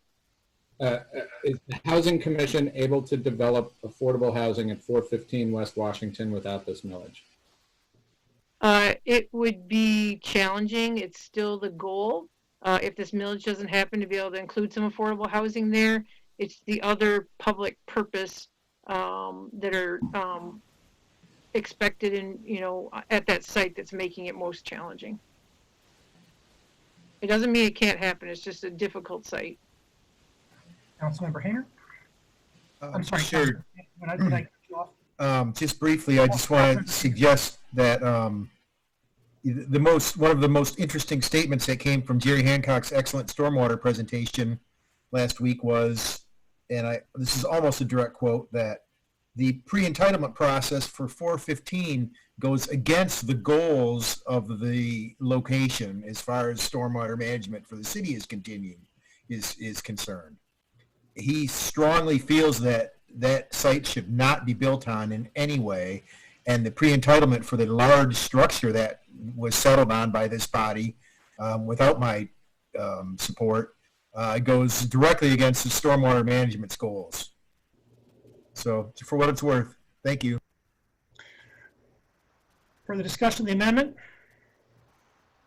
Councilmember Nelson, then perhaps we can wrap this conversation up. I just have a quick question for Jennifer Hall. I was looking through documents in the various presentations she's offered us about the opportunities for affordable housing at the various city-owned properties, and like Councilmember Romlawi pointed out, he did add this to the pile somewhat later and spearheaded this. Is it true, Ms. Hall, that 415 West Washington is the third best or third largest opportunity for the development of affordable housing among all our options?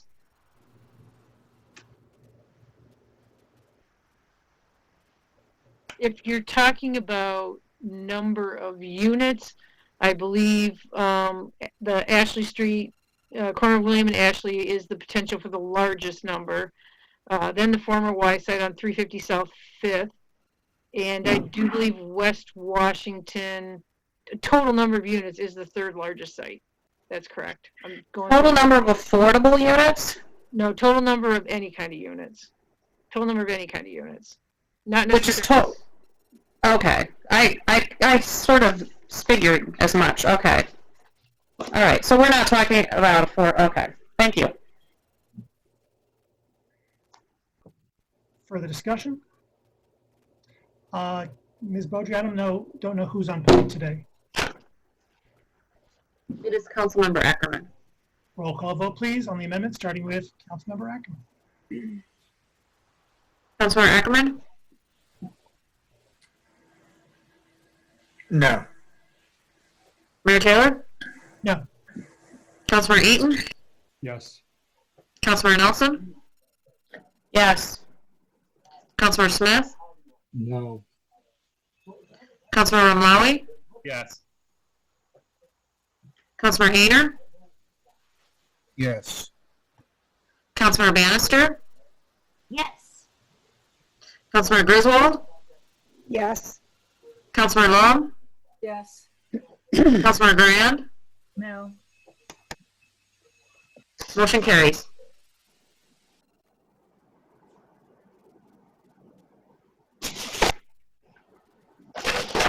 Discussion of the main motion. Councilmember Bannister. I was surprised that our friend Glenn Nelson from the Mental Health Millage Committee was not on the public comments tonight, but because he did send a suggested amendment and earlier in the day. And I just wanted to make sure everyone had heard it, which was that in the first resolve clause, he would like to add the County Health Mental Health Millage Fund after General Fund. So the first resolve clause would read, contribute General Fund and County Mental Health Millage Fund money. So that that we will continue to support affordable housing from the mental health millage revenues. So I wanted to mention that for discussion, because I know the mental health people have been advocating for that.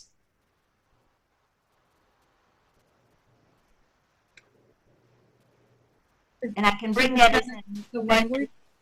Go ahead, Jane. No, I was just going to ask, so are you proposing this? And yeah. I am. Ms. Boudry sending us the language that you're recommending? Well, I could send the language, but I wanted to first test the waters with council members to see if that would be of interest, or I could send them the language first, and we could come back to it. Either way. I don't have the language. Could you read it again? After the first resolve phrase, say we would be adding County Mental Health Millage Fund after General Fund. So is there a second to that? Is there a second by Councilmember Hayner? My inference is that what that means is that the 40% of the rebate that currently goes to affordable housing would be reaffirmed by this resolution. Is that correct? Mm-hmm. Is that the intent of this resolution, of this amendment? That's how I read it. Yes. I'm not sure if I can talk on. You're in the queue, Councilmember. I got Councilmember Bannister just to confirm that that's the common understanding of this language is to affirm that the 40% of the rebate monies would continue to go to affordable housing. That's yes. Okay. Is that friendly to the body? Yeah, it's part of the body. The body can accept it. I'm sorry. Go ahead. Is that friendly to the body? As an amendment, or just as an amendment? No, it's not. I didn't even mean to second it. All right. Is there a second? Second by Councilmember Ackerman. So this amendment is brought by Councilmember Bannister, seconded by Councilmember Ackerman. At the queue, I have Ramlawi and Hayner. Councilmember Ramlawi. Somebody distribute this language. As we're getting that language circulated, we do call attention to that 40% in the whereas clause already. Secondly, it's been my understanding that health millage is general fund dollars. We don't allocate it any. We have a subset of accounting that we have that tracks it, but when it comes to technicality in legal terms, it is general fund dollars. So I did see this email. I would have asked staff to craft some wording or myself on something this simple, but I have a problem calling that out in this way because it's my principled belief that those rebate dollars are general fund dollars, and there's not a need right now to give them a special class. I think they must remain as general fund dollars, and that's already in this resolution. Councilmember Hayner, then Ackerman on this matter, and then let me suggest that we just move to a vote on this. I would agree with Councilman Ali's assessment of that. And I think our city administrator Crawford would agree. These are general fund dollars. We track them coming in, but they sit in the general fund was always my understanding. And so I believe this language is superfluous in this case, but I'll defer to Mr. Crawford. Just to clarify, they don't actually sit in the general fund. They are a separate fund in and of themselves. I think what Councilmember Malawi is referring to is they are received as generally unrestricted. They are restricted by council resolution.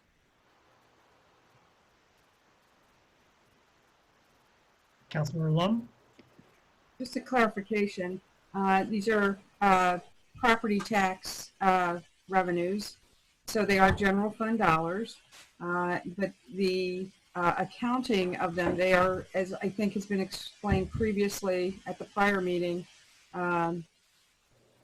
these dollars would be designated in an affordable housing trust fund or some other fund. If we're going to create another title for the fund. But I believe, Mr. Crawford, you said it would be that these general fund dollars would then be allocated to this affordable housing fund, correct? I'm sorry, I'm unclear what you're referring to as general fund. In both cases, Property taxes. Those have always been, general fund dollars. property taxes go to different funds. They're not always Right. general fund. So Yeah, I wasn't talking about the accounting per se, but the source. I'm sorry, I was looking at something when you asked the question. Can you clarify what your question is?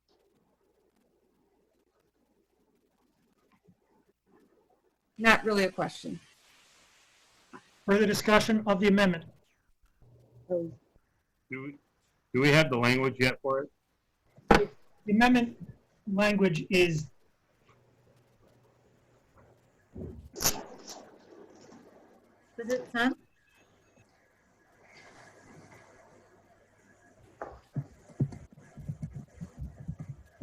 the amendment language, as I understand it, is in the first resolve clause. So it is the city's attention that it will continue to contribute general fund and county mental health millage fund money to the affordable housing fund. So it is the addition of the words and county mental health millage fund. That's the amendment. Councilmember Ackerman. Mayor, Please go ahead, Ms. Gotry. Mayor, is this an amendment to the resolve clause? Yes. Not to, okay. The first resolve clause. Councilmember Ackerman? Just as a by way of clarification, it's technically the county public health and mental health millage. And I think that's important to stress, just given that the dollars come more from the public safety side than the mental health side, considering the rebate was designed for municipalities with their own police department. Can we consider that a Scrivener's amendment in light of that? That's the title of the actual amendment. Does anybody have an objection to that? Take that as a friendly amendment. That's a formal amendment to the amendment. Is that a formal amendment to the amendment? I mean, I'm just asking, does anyone mind me taking that as a Scrivener's error, a Scrivener's correction? No. We're just correcting it to be the actual title of the millage, is what you're saying? Right. Yes. Yeah. All right. Councilmember, would you please pass that to Ms. Beaudry so that she has the precise language? Further discussion of the amendment as scrivenered. Roll call vote, please, starting with Councilmember Ackerman. Councilmember Ackerman? Yes. Mayor Taylor? Yes. Councilmember Eaton? No. Councilmember Nelson? Yes. Councilmember Smith? No. Councilmember Malawi? No. Councilmember Hayner? No. Councilmember Bannister? Yes. Councilmember Griswold? Yes. Councilmember Lum? No. Councilmember Grand? Yes. Motion carries. Further discussion, the main motion is amended.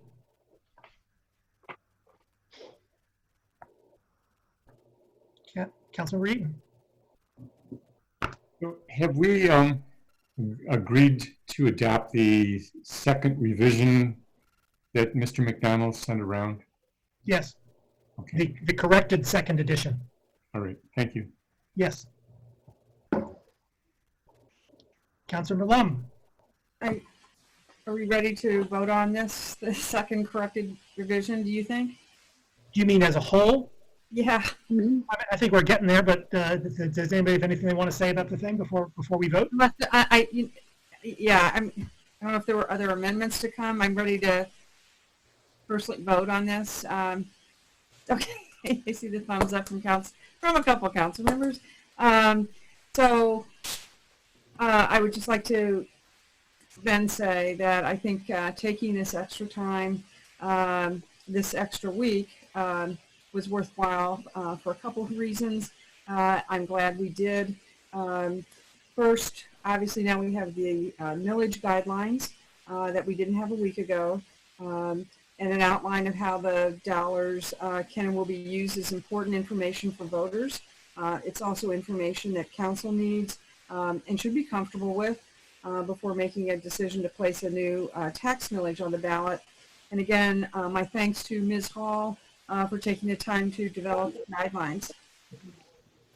I think also the week's delay provided.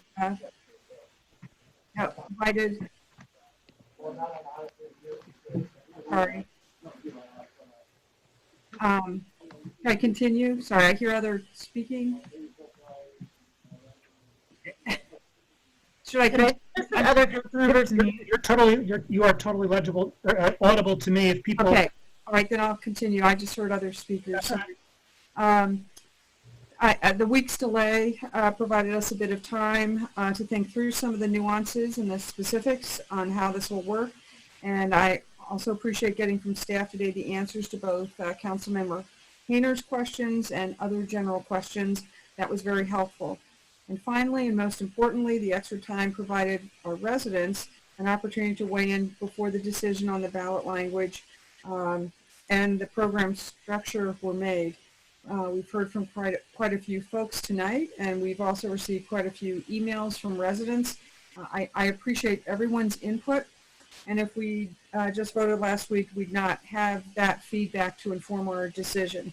I will be supporting this tonight, as I suspect most, if not all of us will.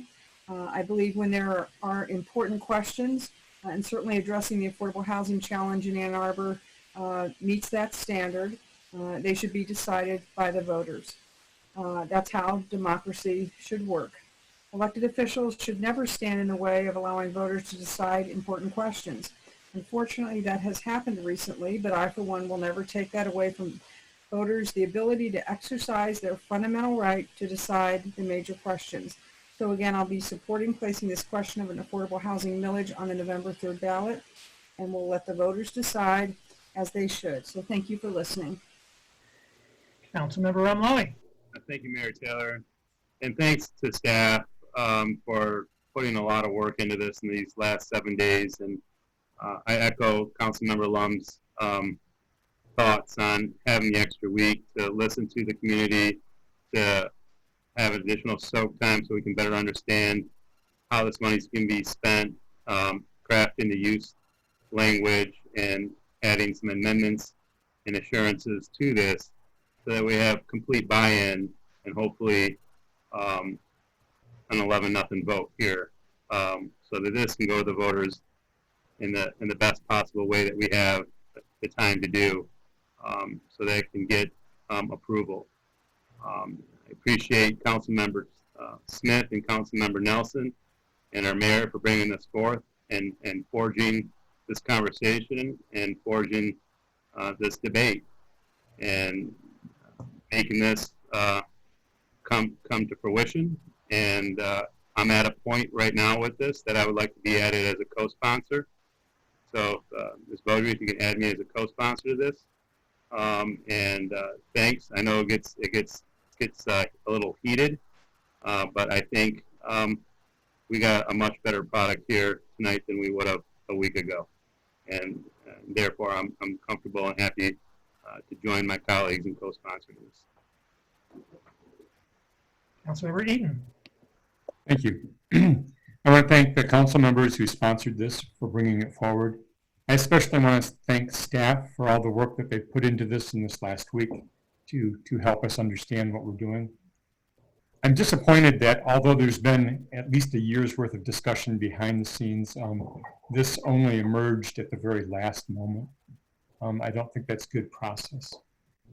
I think it's important that we make clear what this millage will and will not do. This millage will provide funding to add new subsidized housing for the very low income residents. It will not provide access to home ownership.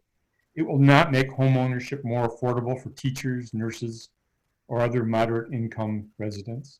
It will not address the long history of redlining and racial discrimination in housing, lending, and zoning.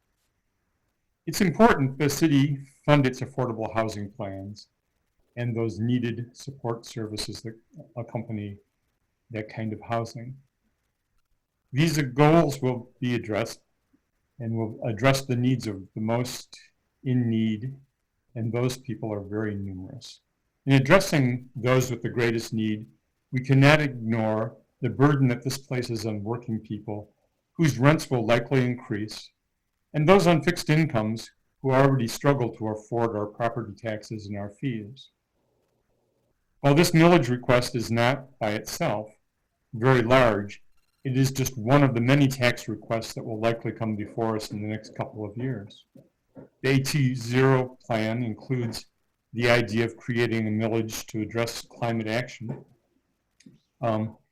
We are likely to face a regional transit millage in the not distant future. Each of these taxes are for good purposes, and each one is of a reasonable amount, but they accumulate and they really place a significant burden on our residents. And we can't really diminish the significance of that. Each of these small millages is like water torture. It's just a little bit more, but in the aggregate, it's going to place a burden on people to the point where they won't be able to afford to live in our city. We need to be careful not to create a community where only the very wealthy and those eligible for housing subsidies can afford to live. I will support putting this on the ballot. I believe that the voters should have an opportunity to vote on this. Much like I would have liked to put nonpartisan elections on the ballot to let them vote on that. Important questions of this magnitude should go before the voters, and I will support this. And thank you. That's it. Councilmember Grant. Thank you. I will be supporting this evening, although I do believe that we actually didn't come to a stronger product. I think it's one that makes it more difficult. And I do want to thank staff and also thank the advocates from the Washington Housing Alliance who brought their expertise and their passion and their work in our community, working to protect the most vulnerable around us and among us, because without their work, this wouldn't be here today. There's no doubt in my mind. So thank you for doing that, and thank you for doing that polling as well that showed that there is broad-based support for this in our community.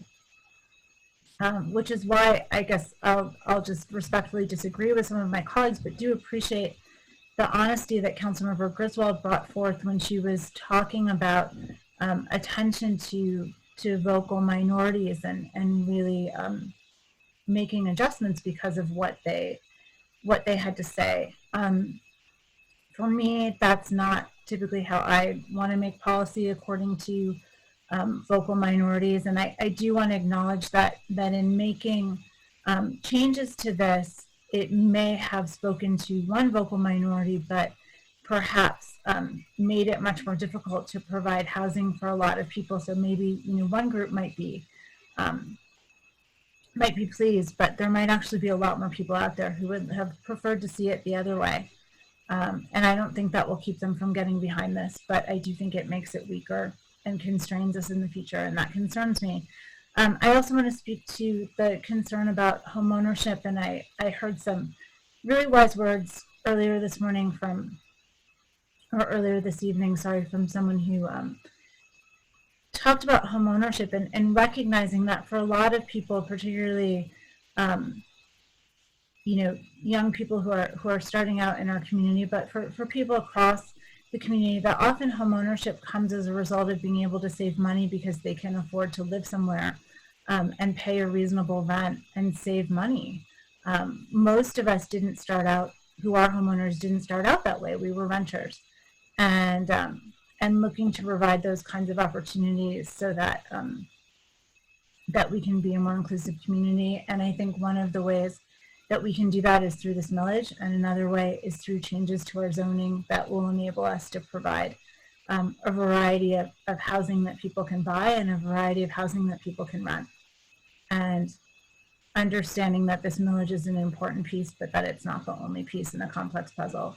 So I hope, I'm excited that we're taking this step forward, but I hope that we don't just pat ourselves on the back and say, okay, well, we did it. We put it to the voters, we let them decide, but that we work to make some of these other difficult decisions that can really make us the community that many of us say we are. Councilmember Griswold. Yeah, I want to echo the thanks that have been said before me.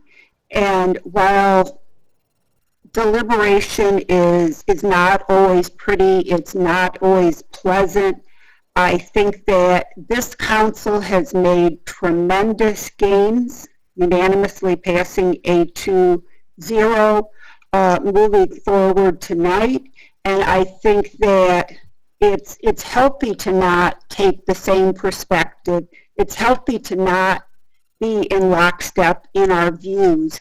We come up with a better decision when we deliberate, when we listen to the community. And I'd like to be listed as a co-sponsor of this.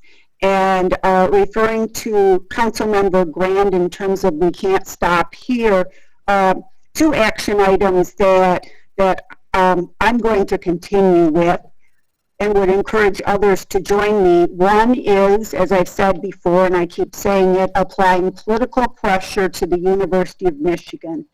They have an excess of land on North Campus, and some of their housing on North Campus, the Northwood property, is scheduled to be replaced, and that could be done with greater density and including workforce housing.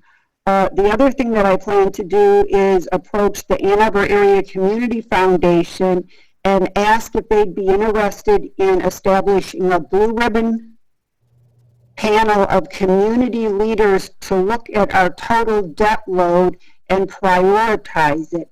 Because it seems like we just keep adding one millage and one bond after another, and we have significant debt load from, I guess debt load's the right word, taxation from some legacy costs. And I'm not going to point anything out right now, but I think that we need to take a comprehensive look and see if all of the taxes that we're paying right now are really valid, or if there are some areas where we could save. Thanks. Councilmember Hayner. Thanks, Mr. Mayor. Yeah, when Councilwoman Griswold talks about the volume of tax, sometimes I think about as a community, personally, have I reached my personal bonding capacity? This millage, if this millage passes in November, it's going to be used to leverage other debt that we're going to take on as a community, is my understanding. I mean, when we build these buildings, we buy this land and so on, we're taking debt on top of this. And so one of the questions that I would like to see answered between now and November, and I guess I'll put it into council questions, is, what is this really going to cost us? What is the potential for the bonding influence that's going to come out of this, and what our total costs going to be for this. I strongly believe that what's going to happen if this passes in November is that it's going to further stratify our community, that only the very wealthy will be able to afford to pay these and pat themselves on the back for doing so well, and only the very poor will be able to line up for essentially a unit from the Ann Arbor Housing Commission and their partners. And I also think that it's going to create, has the potential to create political fiefdoms. We've already seen that, social service providers that are hired by the city or the Ann Arbor Housing Commission have no qualms about fully engaging the community with their political opinions. And when it comes to collecting tax dollars, I find that bordering on the just sort of unpleasant. I would think that as a whole that these social service providers and others would do well to consider a little more neutrality in these political issues, because frankly, you're talking about spending people's money. If we have, even with the expected voter turnout in November, a good deal of people aren't going to know anything about this until they reach the ballot, and a good many more people aren't even going to have a say on it. I don't put a lot of faith in these surveys where basically 60 people in my ward were asked a vague question, or 80 people were asked a vague question, and 60 of them answered between one of 3 different answers. And so, we'll see how this goes. I think that with or without my vote, it would make it to the ballot, and it is right to put these big questions in front of the voters. I think that there certainly was enough time to raise signatures for this. And I am also share Councilman Eaton's concerns that supposedly this has been going on and on and on, but only a few privileged few were allowed in on the conversation. And I find that kind of personally offensive. I hope that if people want to move forward with this affordable housing goal, because we still don't really have a written plan, that you will consider supporting the pilot program that I'm going to be bringing forward before November, because we need to open up the conversation with the University of Michigan, who brings between 100 and 140,000 people here every year, and doesn't provide nearly that amount of housing. We all know that. And they're part of the game, just like the county and the greater region is part of this game. And to hang a good portion of it, 160 million of it, on the Ann Arbor taxpayers, we need to more fully engage our partners in Southeast Michigan on this. I'll say that. I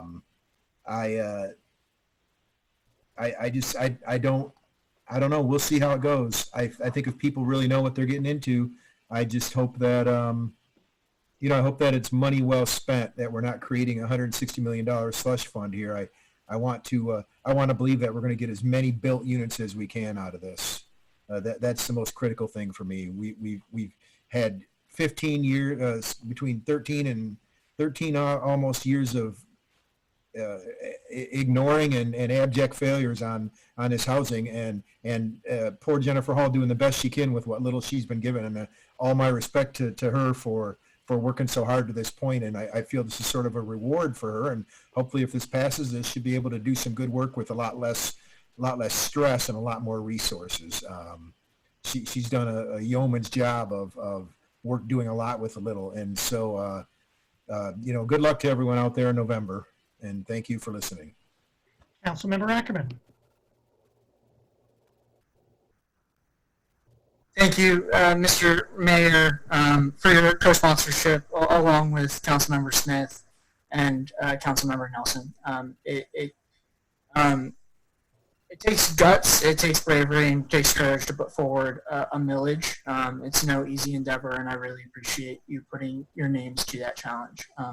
Thanks to the amount of work that went on to support this from staff, from experts at mission-driven nonprofits, and from community members and activists who have been involved in this issue for decades. Your support, not only through developing the political will, but also in engaging stakeholders along the way to ensure we had a broad cross-section of support leading into council conversation was incredible, and I think really transcends some of the conversation and divisiveness that might exist at this council table, and is really appreciated. I think tonight we've heard, what this revenue won't do. And when I heard that list, I was actually pretty excited. I was excited because the list of items we aren't getting with this new revenue, in that list, I heard a lot of issues that are entirely in our control. I heard topics like zoning restrictions with racist roots. And City Council has the power to change that. And has the power to change that through policies like transit-supported development and accessory dwelling units. Policies that attempt to add low-cost housing to areas where it hasn't previously allowed. Small rental units in single-family neighborhoods and affordable apartments along transit lines to get people who commute into town living closer to their jobs and living closer to transit. These are things that are within our control. Because this millage isn't going to be a silver bullet. There's no such thing in the fight against a housing shortage and a housing crisis. It's going to take a lot of different action along the way from a lot of different councils to chip away at this issue. But this millage will do an incredible amount. First and foremost, it will fund our plan to build affordable housing on publicly owned land. And yes, there is a plan with timelines and costs and owners and Gantt charts. There is a plan. That's over 1,200 units of affordable housing, over 1,000 units of affordable housing. There's some market rate in there as well. That's going to change the lives of over 3,000 people. Office admins, janitors, service workers, bus drivers, social workers, pharmacy techs. Again, office admins, janitors, service workers, bus drivers, social workers, pharmacy techs. These are people we absolutely need in our community. We can't live without them. Our economy would shut down. We would get unhealthy. We need these people. And we have the opportunity to let them be our neighbors. Because right now, the housing that they need becomes less and less approachable every single year. And beyond that specific plan, we have the opportunity to support and fund ongoing acquisitions and constructions of many more units of housing, supporting the lives of many more people. And we don't need a perfect plan that's going to crystal ball and anticipate every single change in our housing market over the next 20 years. We need funding and trust in future councils and experts like Ms. Hall, like Mr. Crawford, like Mr. McDonald, like our nonprofit partners, to execute and use that funding in a responsible, safe way. And I trust future councils to do that and to lead that. And we were all invited to participate in this process. I know that because many of the stakeholders who have been engaging a really diverse audience as part of this working group are also members of the Housing and Human Services Advisory Board that Councilmember Bannister and I both serve on. And they're very transparent about their process of reaching out to each and every one of us. And we all had the opportunity starting in December of last year to give input and to shape this. And some participated and some did not. And that's okay, because now we all have the opportunity to participate. We all debated and discussed and we voted. And voting on it tonight isn't enough. We all have to be steadfast in our commitment to funding the construction of new permanent affordable housing. That means not disparaging this by saying things like we don't have a plan, by enumerating the list of things that this won't buy our community.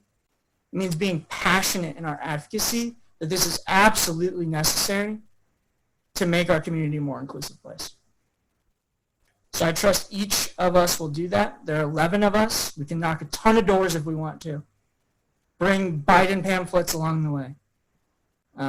But we need to be behind this more than just tonight, all the way to November. That's all I have. Thanks again to the co-sponsors, to the staff, and to the nonprofit partners who helped make this happen. Councilor Smith. Yeah, I think some individual recognition to the people working behind the scenes who got us here is necessary. And really, there's no way we're having this discussion if it weren't for the efforts of Greg Pratt, Anna Foster, Chuck Warpahowski, and Dave DeVarty in particular at getting this over the hump, of getting, people that don't always agree in our body to work together to craft something. And while I think Councilmember Ackerman laid it out perfectly, I think, this is the culmination of a lot of grassroots effort to address what is commonly called the number one issue for people in this city, and that we have not done a good enough job of listening to or addressing. So I think lastly, I'd like to really thank the Community Foundation for funding the polling that got us to this point, and for the group of advocates for giving us a starting point in the ballot language.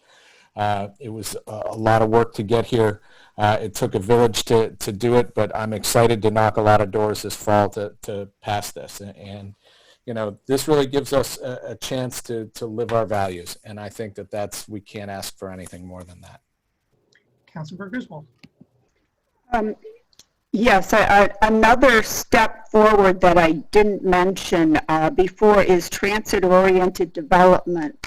And I know that due to the pandemic, we put that on pause. And I have a question for Tom Crawford. What action is needed in order to restart that discussion? That has actually not been something that I've looked at, Councilmember Griswold, but I'm happy to do so and follow up with you. Oh, okay, thanks. I've just been reading in the press and on social media that we somehow stomped it in the ground and it will never come back again. And I'm confident that we can bring it back, and I'm wondering how we're going to do it. Thanks. Further discussion?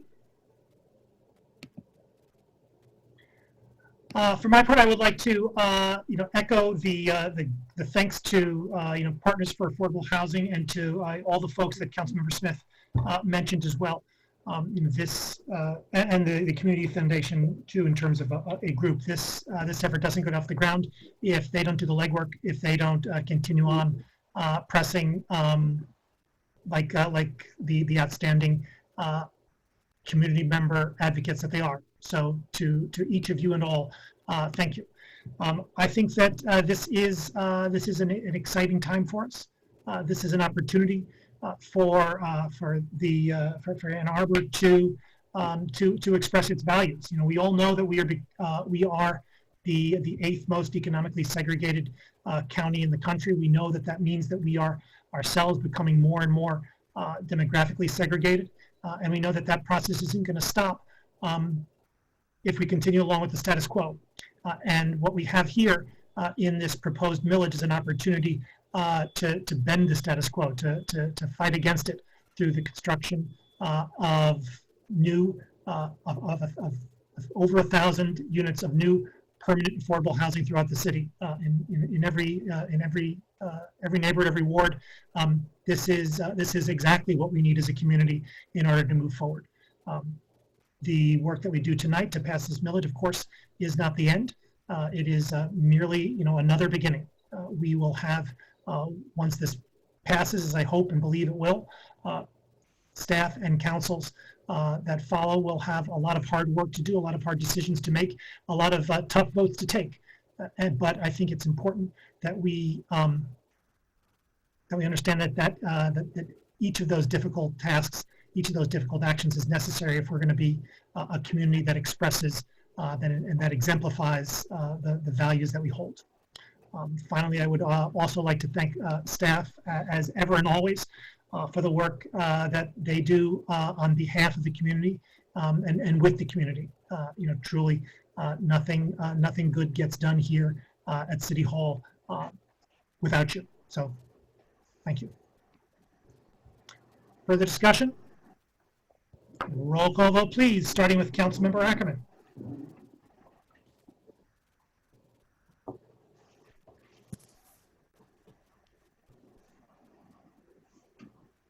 Councilmember Ackerman? Yes. Mayor Taylor? Yes. Councilmember Eaton? Yes. Councilmember Nelson? Yes. Councilmember Smith? Yes. Councilmember Omlawi? Yes. Councilmember Hayner? Yes. Councilmember Bannister? Yes. Councilmember Griswold? Yes. Councilmember Lum? Yes. Councilmember Grand? Yes. Motion carries. We have a motion to adjourn, please. Moved by Councilmember Smith, seconded by Councilmember Griswold. Discussion. All in favor? Aye. We're opposed. We're adjourned.